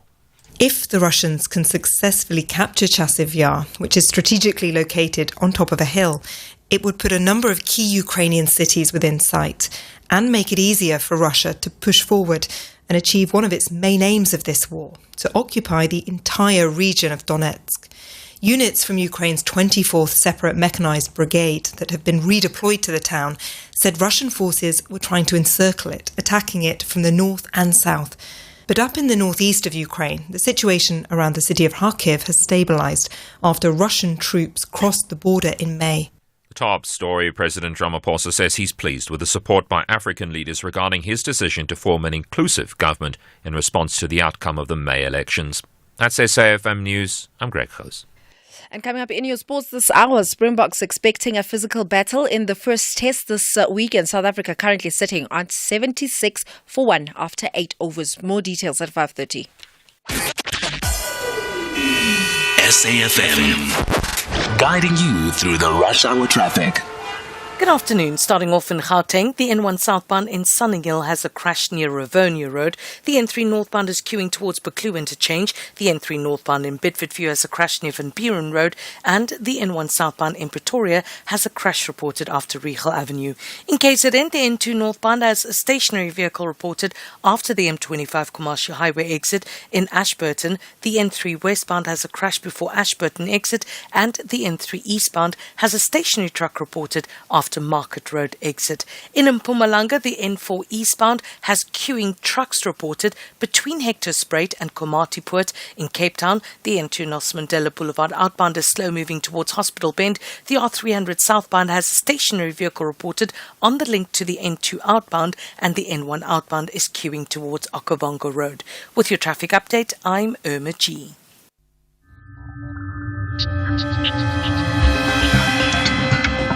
The National Pulse with Ashraf Garda on SAFM.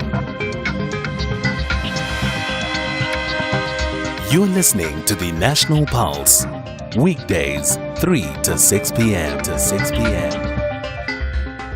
And just an update on that Cricket World Cup game. Tumi said 76-1. You can turn it around now to 76 for no wicket, because that given out was then overturned because the catch had, or the ball had hit the grass first. So South Africa still without no wickets, 77 now without loss in the 9th over playing against England. Lots more to talk about. We should have been chatting to Yershan Pillay earlier on. We'll chat to him later on around just a perspective in terms of the big challenges for South African youth. And I think that is so important, right? And there are other issues around the health department looking at artificial intelligence solutions to help with the TB diagnosis. Really important conversation coming up pretty shortly. As always, you can comment on whatever it is you feel moves the national pulse. I can think of two things. I can think of Aranya. I can definitely think about coalition talks or GNU all the time. It's been the story of the entire week. But maybe there's something else you want to bring up. So how do you connect? You you can listen via streaming live wherever you may be in the world. And if you are wherever you are in the world, what about giving us a shout out? That's great. If you do that via WhatsApp, it's probably the best way, in text or voice note form, 0614 104 107. Otherwise, you can call in 086 000 2032. And you can certainly comment on our social media pages. Many people posting, as always, on Twitter in terms of where they are, and certainly on Facebook as well. I'll read out some of those. I promise you I'm going to read out some of those Facebook shout-outs. Not quite now. In a few minutes' time, I will definitely do that. Let's talk about positions in Parliament, positions in the Cabinet. Controlesa has a view. The Congress of Traditional Leaders of South Africa, Controlesa, well, they are now urging President Cyril Ramaphosa to include traditional leaders in his cabinet. Well, why would they want to do that? Let's find out with Khoshi Matupa Mokoena, the president of Controlesa. Appreciate your time, President. Thanks for joining us. Thank you very much, Ashraf, and thanks for having me. Thank you. Right, so is this correct that, in fact, Controlesa wants a seat at the table, really, on the cabinet? Ashraf, let's put this into context, because what we said as Controlesa is that political organizations are busy talking about us without us. And the parties came to us before election to say, we are campaigning immediately after elections. We'll come back to you, and so that you advise us on how to do or how to go about, because we want to form this government. And now, campaign, they're done, election is done. Now they're busy allocating seats for themselves and so on. Nothing said about traditional leadership. All we're saying, Ashraf, is that why are we not consulted? Because since 1994, our kings and queens have been raising issues that needs to be addressed by government. Up until now, nothing has been addressed. Now, we are suspecting that it is because in all the ministers, there is no minister who is directly charged with looking at issues that affect traditional leadership. Hence, we are demanding now that maybe our issues will be addressed if there is a specific minister who is looking after the interests of traditional leadership. As Controlesa was saying, it's high time now traditional leaders had to find expression in the executive, because now the president will be considering even minorities who are not even coming closer to the constituency that we are having as kings and queens and traditional leadership. Nothing about us without us, Ashraf. All right. Just help us with some history here. Has there ever been a position in the past that Controlesa has asked for a seat on the cabinet, and what has happened there? In fact, all along we've been requesting from the president that let's just have a Department of Traditional Affairs. That on its own, even if it's not a traditional leader, if we have a department that will be solely looking at issues that affect traditional leadership, maybe our issues will be addressed. Now, because we are now clapped with COG, the focus by all the ministers who are in this department, they are focusing on the COG, not on the car. They are looking at municipalities, but traditional affairs, no move about it. No budget about traditional affairs department. Hence now we're saying, Mr. President, we love you so much.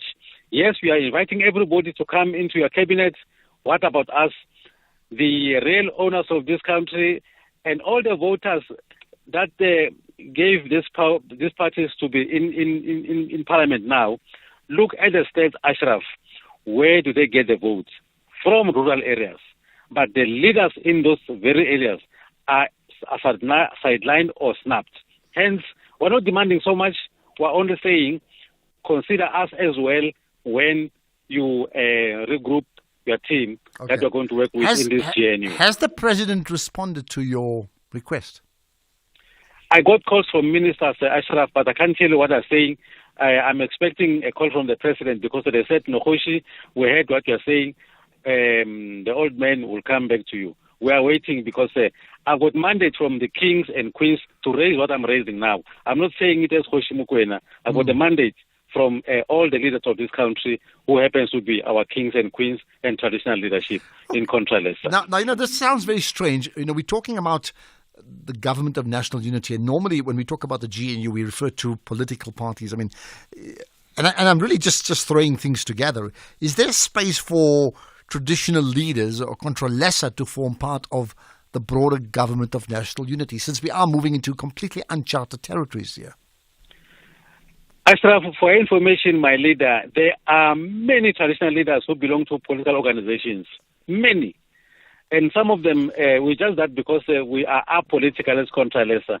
We don't just force people to follow us where we're going in terms of organization that we're supporting.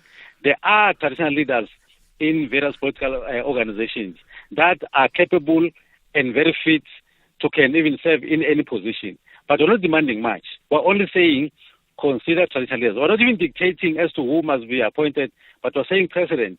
We are also here. We can't be spectators forever. This is our country. We need to play a role. For surprisingly, Ashraf, you'll be surprised because the president is even considering some of the organizations who are Republicans, who are anti-traditional institutions. Some of them were opposed to the Traditional Courts Act that the president signed some time back. They are against land being transferred to our kings and queens and their people. They are also against government giving us tools of trade as traditional leadership to enable us to work and service our people. Those organizations are anti-us, but surprisingly, they are going to be part of the GNU, and there will be one who are going to rule us. Now, it's clear, Ashraf, that some of the gains that we have will be reversed or will be stalled. There will be no movement now because people who will be in charge now in this country are the ones who are anti-us, who are anti-traditional institutions, Ashraf. Okay, here's the last thing. You said that there are many, traditional leaders who are part of political parties, but Contra Lesa itself is apolitical. I understand that. So if these many traditional leaders are part of political parties, some of them could actually end up in parliament as well. What about them looking after your interests and pushing your agenda through parliament, no matter which parties they belong to? As you're speaking, Ashraf, negotiations are tough because no one can just decide to say, let me do this for traditional leaders. It's a negotiation issue. Even now, the president is getting it hard to assemble a cabinet because there's still negotiation. Can you imagine if one traditional leader who is just there in parliament, not occupying any position, what can you do? Because the list we have seen now currently is that some traditional leaders, one or two, were just put to be deputy ministers with no budget. Now we want a full-fledged minister who will be looking at issues that affect traditional leadership. Okay. Even if you feel that we can fit there as traditional leaders, but if there will be a department of traditional affairs, we'll be happy because that will focus mainly on traditional issues, Ashraf. Okay, you got us thinking, and you also got the president thinking. The question is, we don't really know what he's thinking. We'll find out soon enough anyway. Khoshi Matupa Makwena, the president of Contra Lesa. Thanks for that, Khoshi. Well, there you are. That's your thoughts. Much appreciated. Do you agree with that Contra Lesa, as traditional leaders themselves, needs to have a seat at the table? They need to have a cabinet position, a ministry. In fact, that's what it means. They need to be running a ministry, and in this case, a ministry of traditional affairs. Would you be supportive of that at a time when I know there's been a move from many of the parties to cut down on the numbers of ministries and cabinet ministers that we have in the country? 086 000 2032 if you want to give off your rapid fire quick opinion. Otherwise, WhatsApp 0614 104 107. I did say to you early on, I'm going to give a shout out to those who've given us a shout out on Facebook.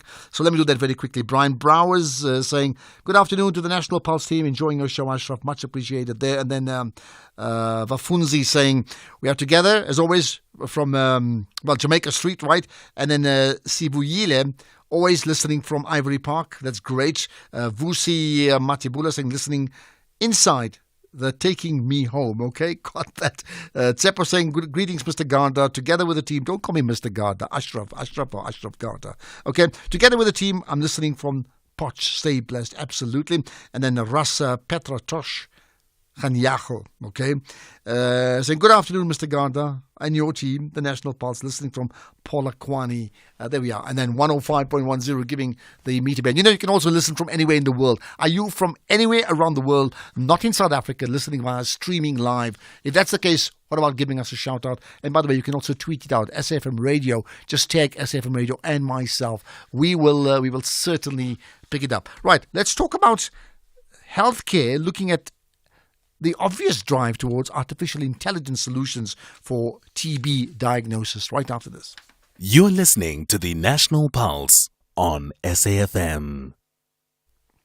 Right, so I would think that one of the big issues, buzzwords of the last year or so, has been artificial intelligence, and outside the fancy things about what it can and can't do and make things that are not real seem very, very real, is the practical solutions that I would think it offers. So that I'm particularly interested in this. The South Africa's Health Department considering adopting AI as part of its efforts to accelerate the screening and diagnosis of TB and silicosis in South Africa.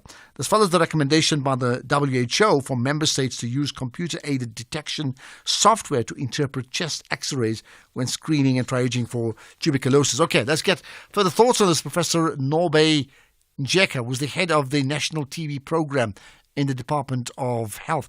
Appreciate your time, Prof. Njeka. Thank you for inviting me. Thank you. I would think that's a given, isn't it, that you have to be using artificial intelligence to problem solve in all sectors of society, and in this case here with regard to TB. Yes, I agree. We need to use artificial intelligence to enhance the ability to screen or diagnose tuberculosis. So, is it part of a plan that you're looking to do, or you're ready to implement?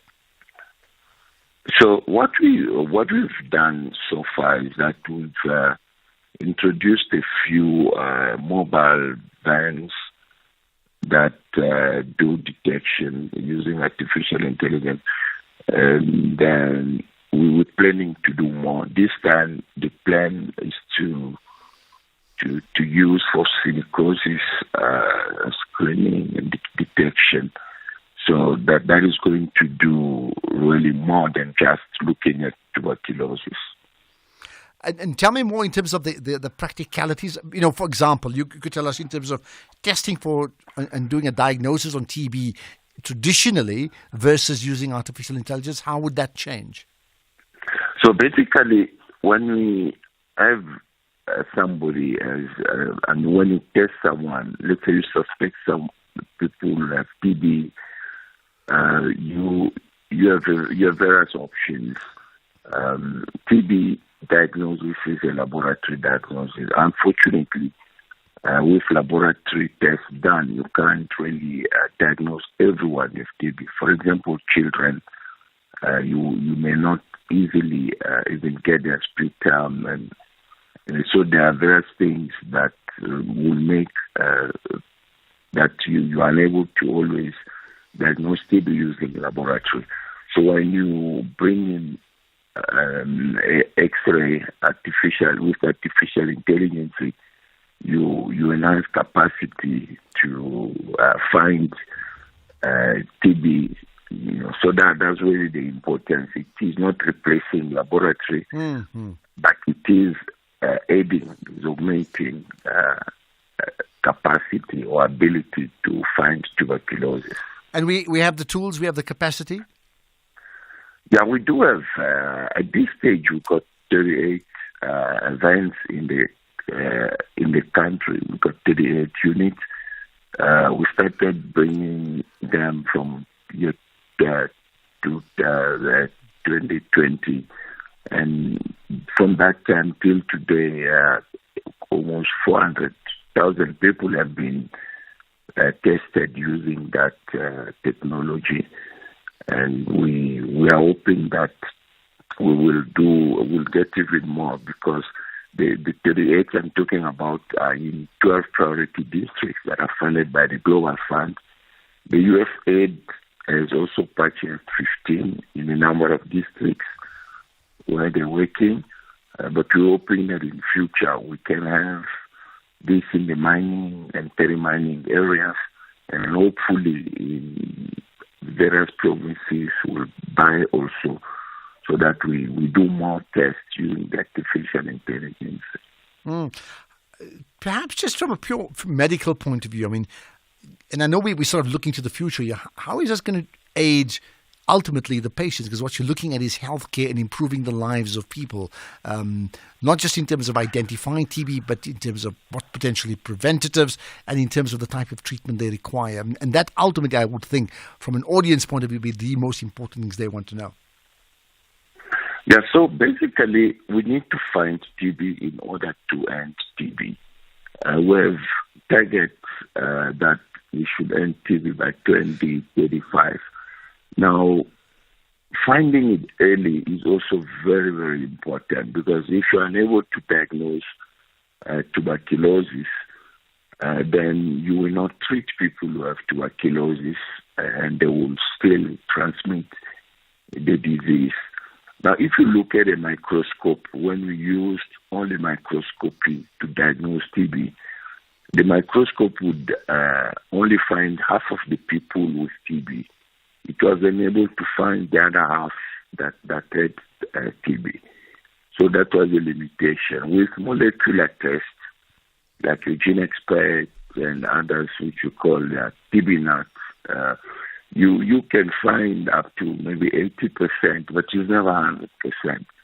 So the X-ray is the only tool that finds TB in people who have, for example, TB that has no symptoms, because we know that half of the people with TB in South Africa, our TB prevalence survey showed that they are not having symptoms, they are not coughing, but they can transmit TB. Some of them, many of them could transmit TB. So when you use the X-ray like this with artificial intelligence, it tells you, number one, that the lungs are normal. Number two, it could say these are abnormal lungs. It suggests tuberculosis, or it suggests other conditions. So that's really a big advantage in terms of finding TB to end TB ultimately. Well, let's leave it at that, maybe on that good note, and hopefully, if ultimately, if the purpose is to improve the lives of all the peoples of our country, then that's what we need. AI, artificial intelligence, to be this enabler. Professor Nobe Njeka, the head of the National TB Program in the Department of Health. Cricket, South Africa against England, 92-2. That's in the 12th over. I see Quinton de Kock's just been out now a few minutes ago for 65. More sport coming up shortly. Here's an interesting one. Hi, Ashraf. You asked us to reach out from outside the country.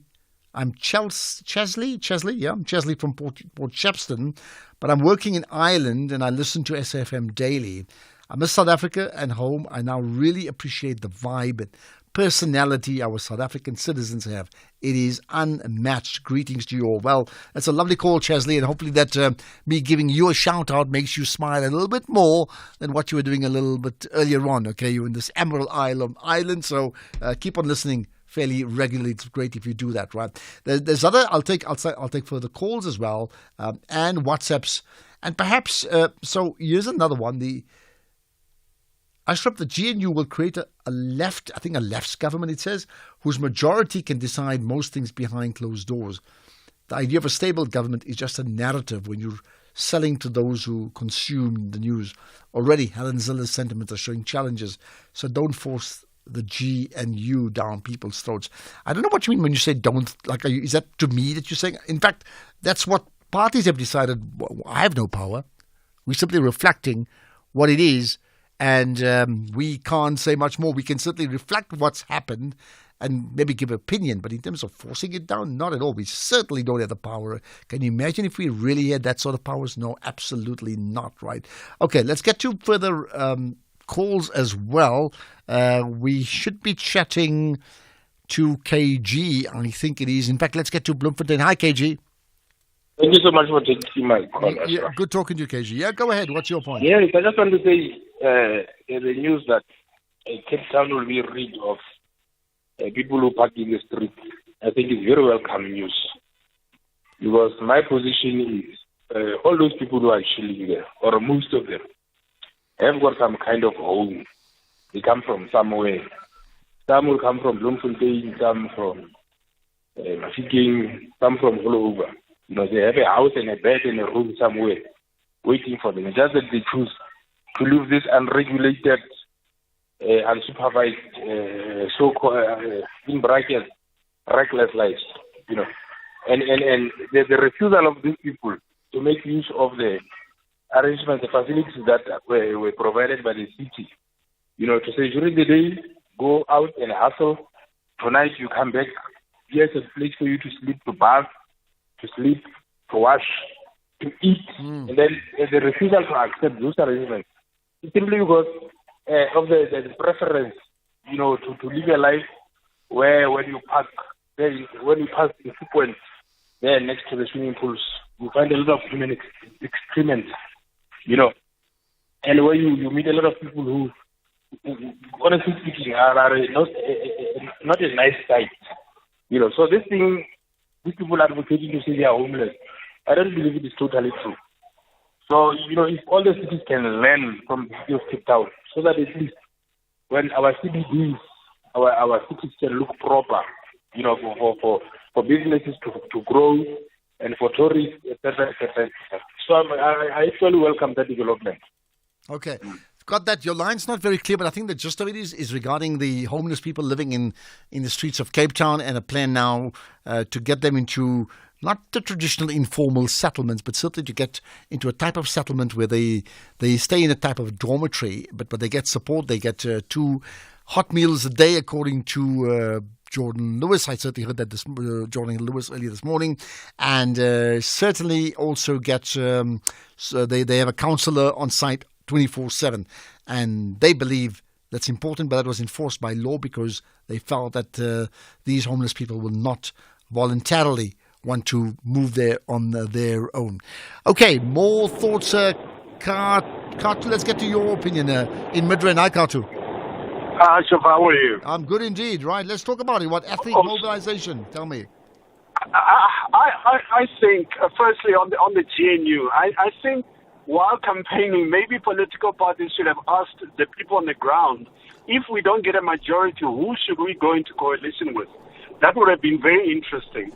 Because what's happening now is that you campaigned against these other parties and people voted for you. Now you're going into coalition with them, and I think political parties are going to feel it in 2026. But for me, it's not important at this level where we're having these arguments with Helen Zille and them. It's when we get to the cabinet positions. Each minister, when they get to a department, are you going to disrupt and reverse what the previous minister and the administration had done or not? That's what's very key. Are they going to disrupt service delivery, or are they going to come and build a better South Africa through the positions that they're going to occupy in government? Katu, thanks for that. You raised the questions I asked. I've often said before voting time to say, you should have 2 votes. One is the vote for the party that you choose that is most aligned to your own vision, and the vision matches. The other is if they don't get 50%, you get another vote to then vote for another party. Alternatively, can the parties tell us who they're going to vote for next? Exactly what Katu is saying. Of course, nobody has ever done that, because you're quite right. The parties that they were vehemently opposing, all the parties, and they were yelling at each other and being very critical, are now all their chommies. Yeah. 24 hours is a long time in the world of politics. Let's get the news headlines now. Here's Greg Hurst. Quick look at the headlines. The UDM is the latest party to agree to be part of the Government of National Unity. President Ramaphosa says he's pleased with the support by African leaders regarding his decision to form an inclusive government. And the My Broadband editor says WhatsApp calls are 95% cheaper than regular calls in this country. A full update at 6 o'clock. SAFM, guiding you through the rush hour traffic. Good afternoon. Starting off in Gauteng, the M1 southbound in central Johannesburg is slow moving towards Crown Interchange. The N3 northbound is queuing towards Buccleuch Interchange. The R21 northbound in Jet Park has a crash reported after the N12 highway. Grayston Drive in Sandton is queuing at the M1 highway. Bowling Avenue northbound in Gallo Manor has a crash reported before 12th Avenue, and the N1 southbound in Pretoria has a crash reported before Regal Avenue. In KZN, the M4 northbound in Umhlanga has a crash just before the M41 exit. The N2 northbound has a stationary vehicle after the M25 commercial highway exit. In Ashburton, the N3 westbound has a crash before Ashburton exit, and the N3 eastbound has a stationary truck after Market Road exit. In Mpumalanga, on the N4 eastbound, there are queuing trucks reported between Hector Spruit and Komatipoort. In Cape Town, the N2 Nelson Mandela Boulevard outbound is queuing towards Hospital Bend. The R300 southbound has a stationary vehicle reported on the link to the N2 outbound. The M5 southbound is slow moving towards Ottery Road exit. The M7 Jakes Havel Drive southbound is queuing towards Highlands Drive, and the N1 outbound is queuing towards Okavango Road. With your traffic update, I'm Irma G. This is SAFM Sports with Doming Khapele. Okay, so Minister of Sport, what are you talking? You decide what's top of the agenda. All right, let's start things off with rugby this hour. The Springboks are looking forward to a physical battle in their first test against Wales this weekend. The team arrived in London yesterday to prepare for tomorrow's game in Twickenham, and the last time the Boks played was 8 months ago, and assistant coach Mzwandile Stick says that the test is back to reality for the team. Then, still staying with the rugby, Franco Smith has called on his Glasgow Warriors team to make a significant step up as they prepare for a hostile reception at or in the URC final at a sold-out Loftus Versfeld tomorrow. The Bulls confirmed this morning that all tickets had been sold out for the URC final against the Warriors, with over 50,000 fans expected to make their way to Loftus Versfeld. Now, Glasgow have already experienced the pressures of playing at a full house as the away team in the URC semi-final victory over Munster. And then moving on to cricket, the Proteas right now are sitting on 100 for 2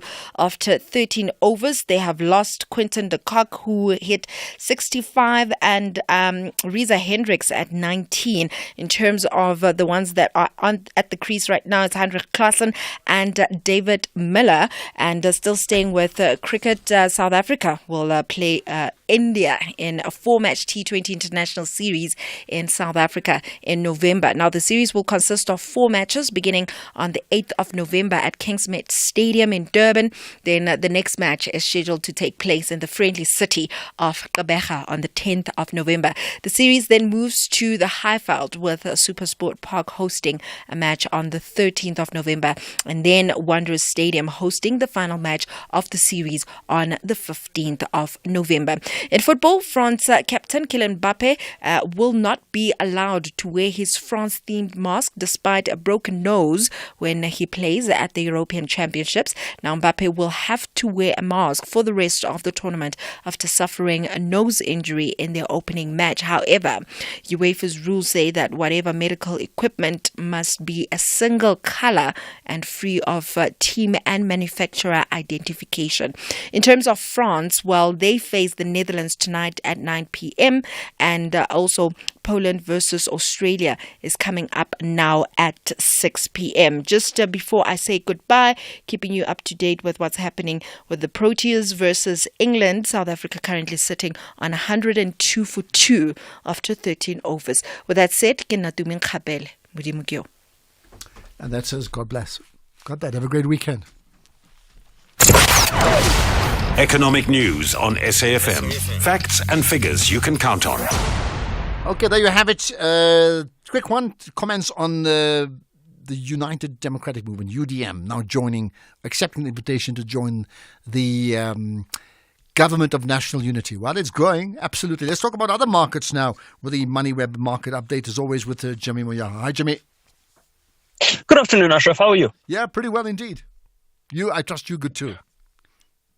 Well, could be better. Markets are having a surprisingly red day for a Friday. You'd think we'd end off the week as strong as we started it, but that doesn't seem to be the case. And a lot of it rides on some of the data points that Pashwani mentioned a little earlier on when he gave the update around those production numbers and the PPI data from various countries. We know we've got our PPI data coming out next week that we'll be watching for, but let's just do a quick summary of what the markets looked like and how they sort of closed out the day. Let's start with Asian markets. Sydney closed out about 1/3% in the green. It was the only market in the green. Tokyo was down 0.1%, mainland China down 0.25%, and Hong Kong down almost 2%. They're down about 1.6%.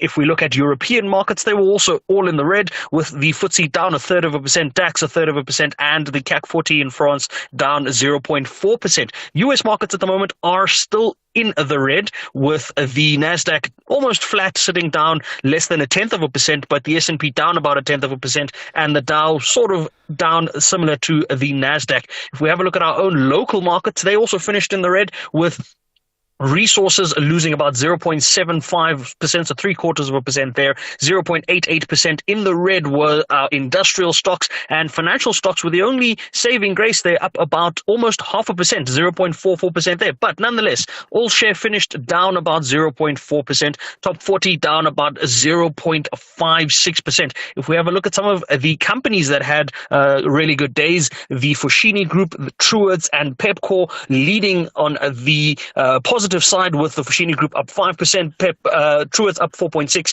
and the Pepkor Group up 3.6%. Coronation also having a really good day, up 3.6%. They obviously got that confirmation from the Constitutional Court that they would not be liable for that almost 800 million rand tax bill that SARS had imposed on them. They have subsequently also withdrawn their cautionary statement around the shares. It looks as though the company is going to have that windfall. They'd previously set aside the finances to in anticipation of having to pay that over to SARS, so they'd written that off their balance sheet at some point. And now it looks as though that's going to be a bit of a windfall. They're going to be able to make the most of there. The likes of the MultiChoice Group also having a good day, up about 2%. Some companies that didn't have such a good day, Hyprop 4.3% in the red. Kumba down 3.8%. Glencore down 2.9%, almost 3%. Pick n Pay down 2.8%, but still above 25 Rand a share there. Vodacom down 2.5%. And if we look at Redefine, they were also down about 2.6%. So some of our local counters not having the best close to the week. And if we look at the currencies quickly before we go, the Rand still holding below 18 Rand, dangerously close to 18 Rand though, 17 Rand 98 against the dollar, at 22 Rand 69 cents against the British pound, and 19 Rand 20 against the euro, gaining about 0.25% there. It is back below 12 Rand against the Australian dollar at 11 Rand and 91 cents there. If we look at the commodities prices, $2,325 an ounce on the gold price, down about 1.2%. At some point, we were closer to around $2,360 an ounce today. Brent crude still around $85.62 a barrel to be precise. If we look at the platinum price, it's creeping up on $1,000 there. It's at $993 an ounce there, while palladium is still at $931 an ounce from that perspective. We've got a couple of data points next week, as I mentioned, PPI data from South Africa, but more importantly, the PCE data from the US. That is, of course, their preferred measure of inflation. It's the preferred measure of inflation for consumer price inflation, and it measures just kind of more so than headline inflation. Personal consumption expenditure is the data point there. So we'll look out for that next week alongside the data points from South Africa and whatever else we have coming out of Europe. That is kind of where we'll leave the week. Not necessarily where we started it, not where we want to end it the week, but hopefully we get a better outcome as we get those cabinet updates over the weekend and going into Monday. We'll leave it at that and cross back to you, Ashraf. We'll be back next week. Perfect. You have a great weekend, and then we'll look at the markets and the impact of what happens on the weekend, including maybe the cabinet announcements. I can't see it going beyond Sunday, seriously. Then we'll look at the market response thereafter. Do you remember the cool times of Sports Buzz? Coming up on Sports Buzz used to be the go-to young people sports show in Mzansi Africa. The multi-sport award-winning youth magazine show. A great platform that profiled young athletes and teams. The glory days of Sports Buzz are back in a newly revamped youth sports show with a wow vibe. Goats like us. Yeah, goats. Greatest of all time. Experience youth excellence in sports, profiling of active athletes and teams, latest news in the world of youth sport, the active voice of school sports, and promoting a healthy lifestyle among the youth. Do not miss out on Goats Like Us. Your front row seat awaits you every Friday afternoon at 3 p.m. Live on SABC Sport on DTT Channel 4. Also available on SABC Plus and SABCSport.com. #Goats, greatest of all time. Proudly brought to you by SABC Sport. For the love of the game. Hey, what's up, South Africa? Mzansi, Msizi Shembe from Metro FM. Do join me on Saturday at 6 p.m. as I'll be on Deal or No Deal Celebrity. Looking forward to see you there.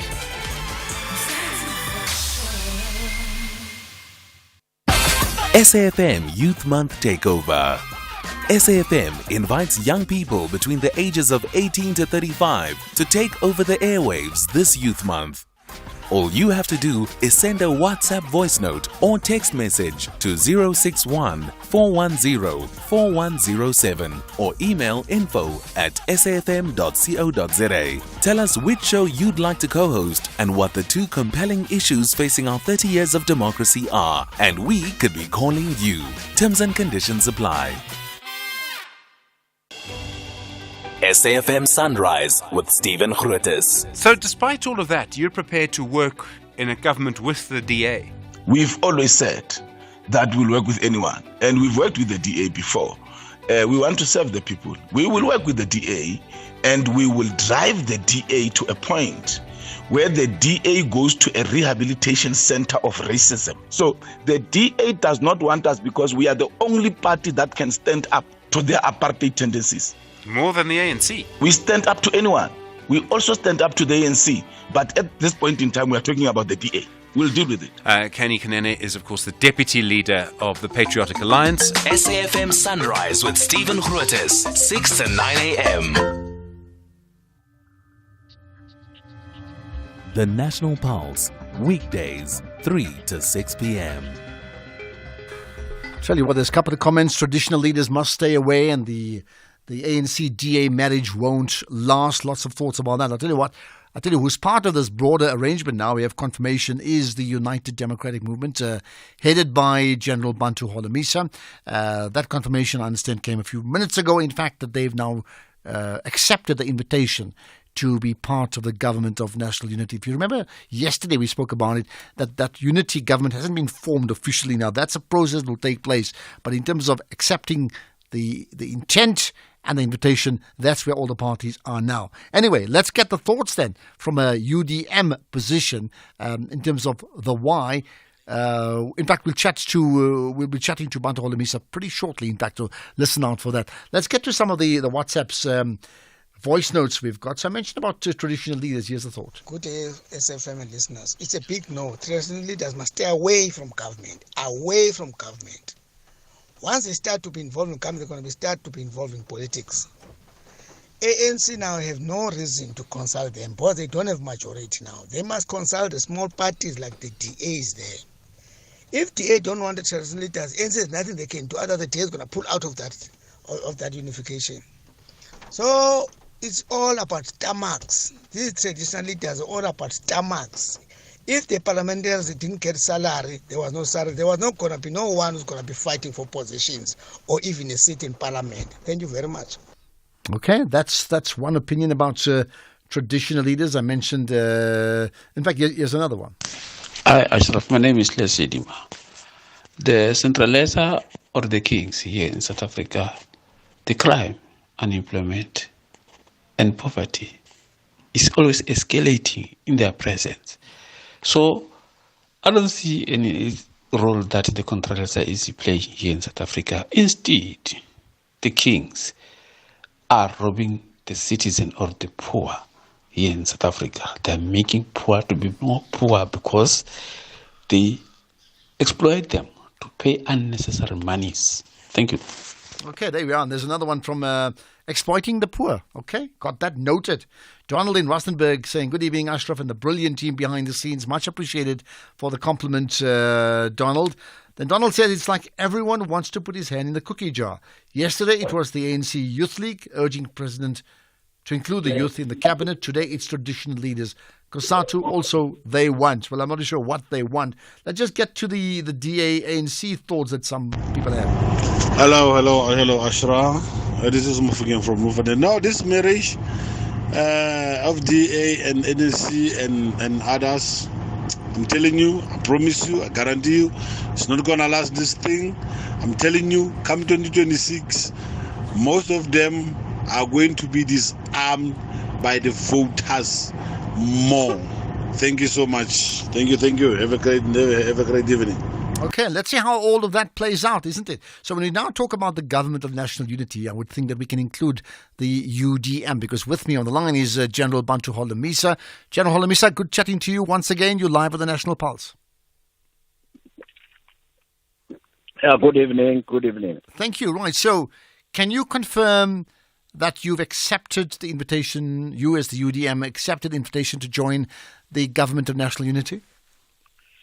Yes, I confirm that after exchange of correspondence and meetings between us and the ANC, we have finally agreed to join the GNU, and we are looking forward to sitting down with them and other political parties to make sure that we draft a proper agreement.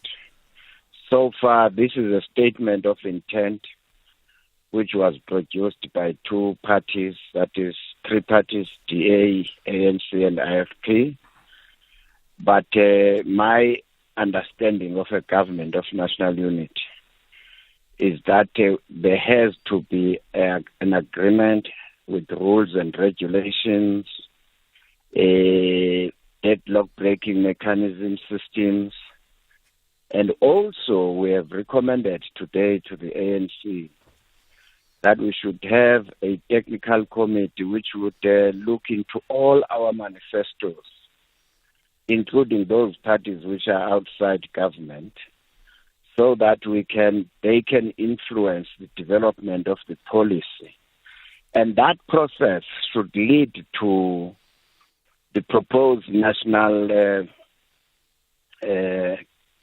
debate, national dialogue.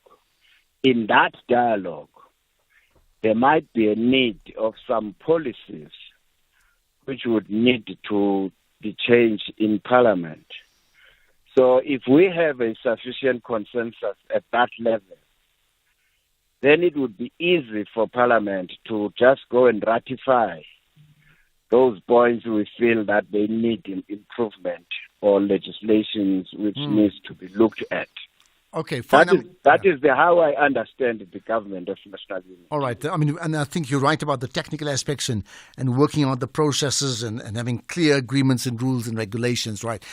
Let's start with the very beginning then. What has convinced you to accept the invitation? You people, you tend to forget the UDM has been in the vanguard of calling for economic codessa. We also call for coalition, indeed, the GNU. In our last manifesto, which we launched in March for 2024 elections, we are clear about the possible results, and that those results may necessarily mean that we must form a GNU. But what we were expecting was that the ANC, which has got more numbers than others, would have invite all the parties, but not to sit in a corner with DA and IFP only. That's why we wrote to the Chief Justice to say, can he mediate so that the ANC is given an opportunity to explain this, because there has not been a winner. So the voters have said, no more one-party dominance or state, go and work together. So in that way, I hope sanity will prevail one day, where all parties will sit around the table. But let's hope that the national dialogue will present that opportunity. Okay, now you do know, in spite of what you may have said about your own party's position via its manifesto, there has been many people critical of the formation of the GNU and many suggesting it won't work. Now, outside of your intent, why are you convinced that it would work? Well, the GNU can work if we are honest and if we are putting the interest of the people of South Africa, and indeed if we interpret the results of our elections properly. So you cannot expect any other thing, because the ANC, DA, IFP, and to some extent EFF and the MK, we were expecting that they would form a coalition with ease.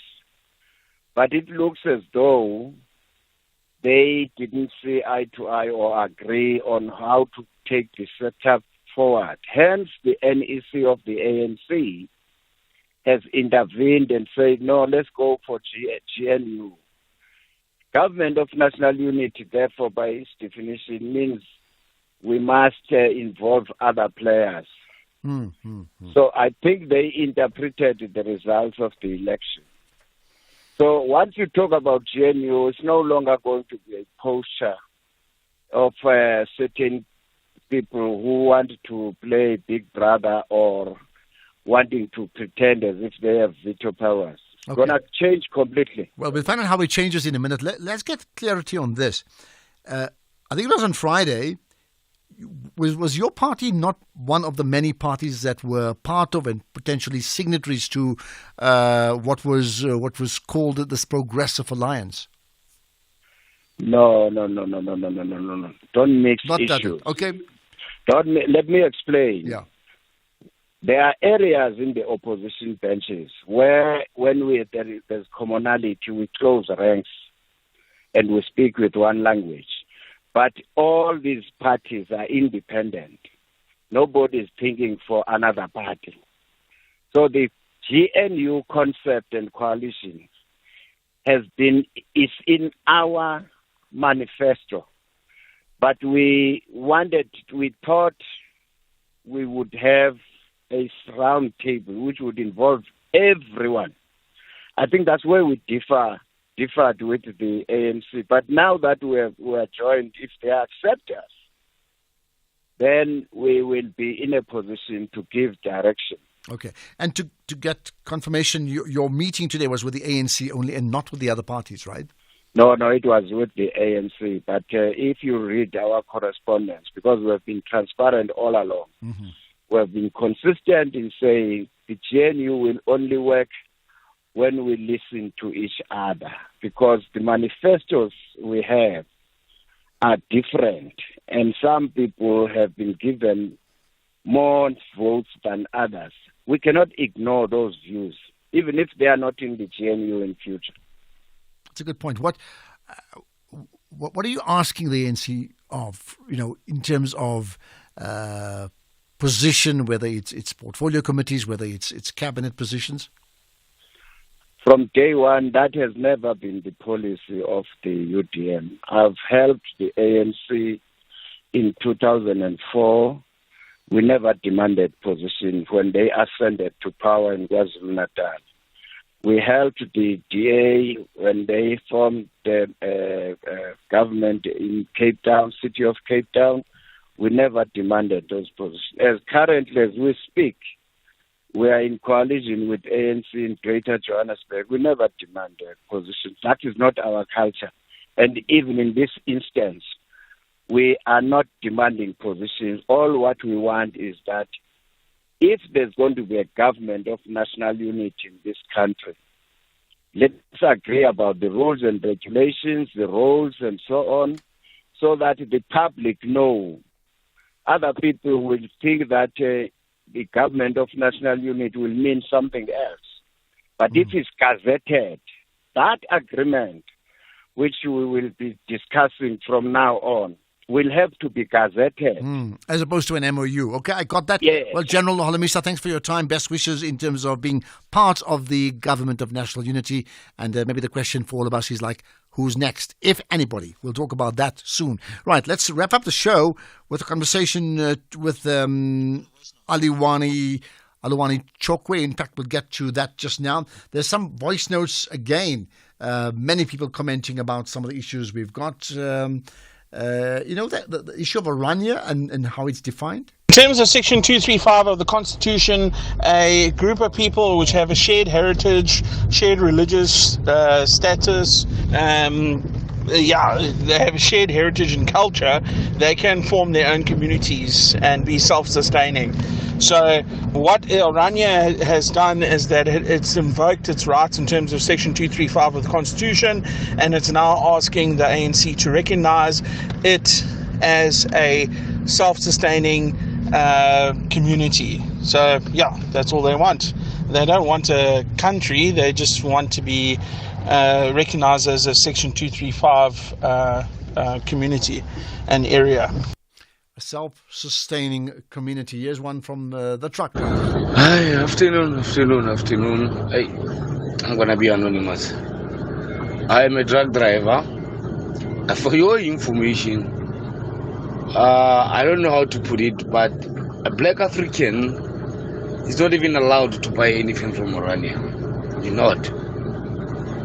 You cannot stop there. You just have to pass. We pass there every day. We don't stop. We used to sleep somewhere outside there. They are now chasing us away that we are not allowed to sleep there. They have their own currency. They have their own... Hey, that place, I call. Okay, that's another one. I wonder what's the... I'm not talking about independence. The concept of self-sustaining. Like, let's think about if more communities, not just ethnic communities, but even geographical communities, if they all spring up and we say we can be self-sustained, which takes the pressure off the government fiscus, well, is that a good thing at all? All right. And here's a question from Lukman. Well, in fact, I've asked that question already, Lukman. Did the UDM have discussions with the DA, IFP, PA, as per the clause of intent, or does the ANC decide alone? Well, they certainly spoke to the ANC alone. You got that confirmation from Bantu Holomisa himself, right? Let's see if we can get maybe one more caller, maybe not. I'll try to just see what else we can do. In terms of there's some comment about some of the issues around the fuel price, right? Let's pick up on that. Good afternoon, Ashraf. It's Tolani here from Kaveja. I have a keen interest concerning the fuel price in that. How come it is that Cecil is a South African manufacturer of fuel? How come it is that the price of fuel, that the man who you're speaking to mentioned that it's an international product that we are buying, but Cecil is a locally based product. You know, we manufacture and also process the commodity here in South Africa. How come it is that its price of fuel is the same as that of international players? Okay, well, that's all the voice notes I can play. Well, there you are, questions asked and answers. Again, it's been a hectic day. It's been a hectic week. It's, in many ways, we reflect the national pulse, and you probably have a thought of what is it that moves the national pulse, not just today, but all throughout the week. By the way, you can follow SAFM Radio on all the social media pages. Follow me on Ashraf Garda on Twitter, on Instagram, on Facebook, and everywhere else. You'll certainly, TikTok too, by the way, and you can certainly do that. Let me just thank you. Thanks for being a part of the show, and thanks to the team that puts it all together. Zelma behind the controls together with Tumi, Teboho, Vusani and Chemba, and then, of course, the news team, Daneo earlier on today, and Greg, who as always takes over now because it's 6 o'clock.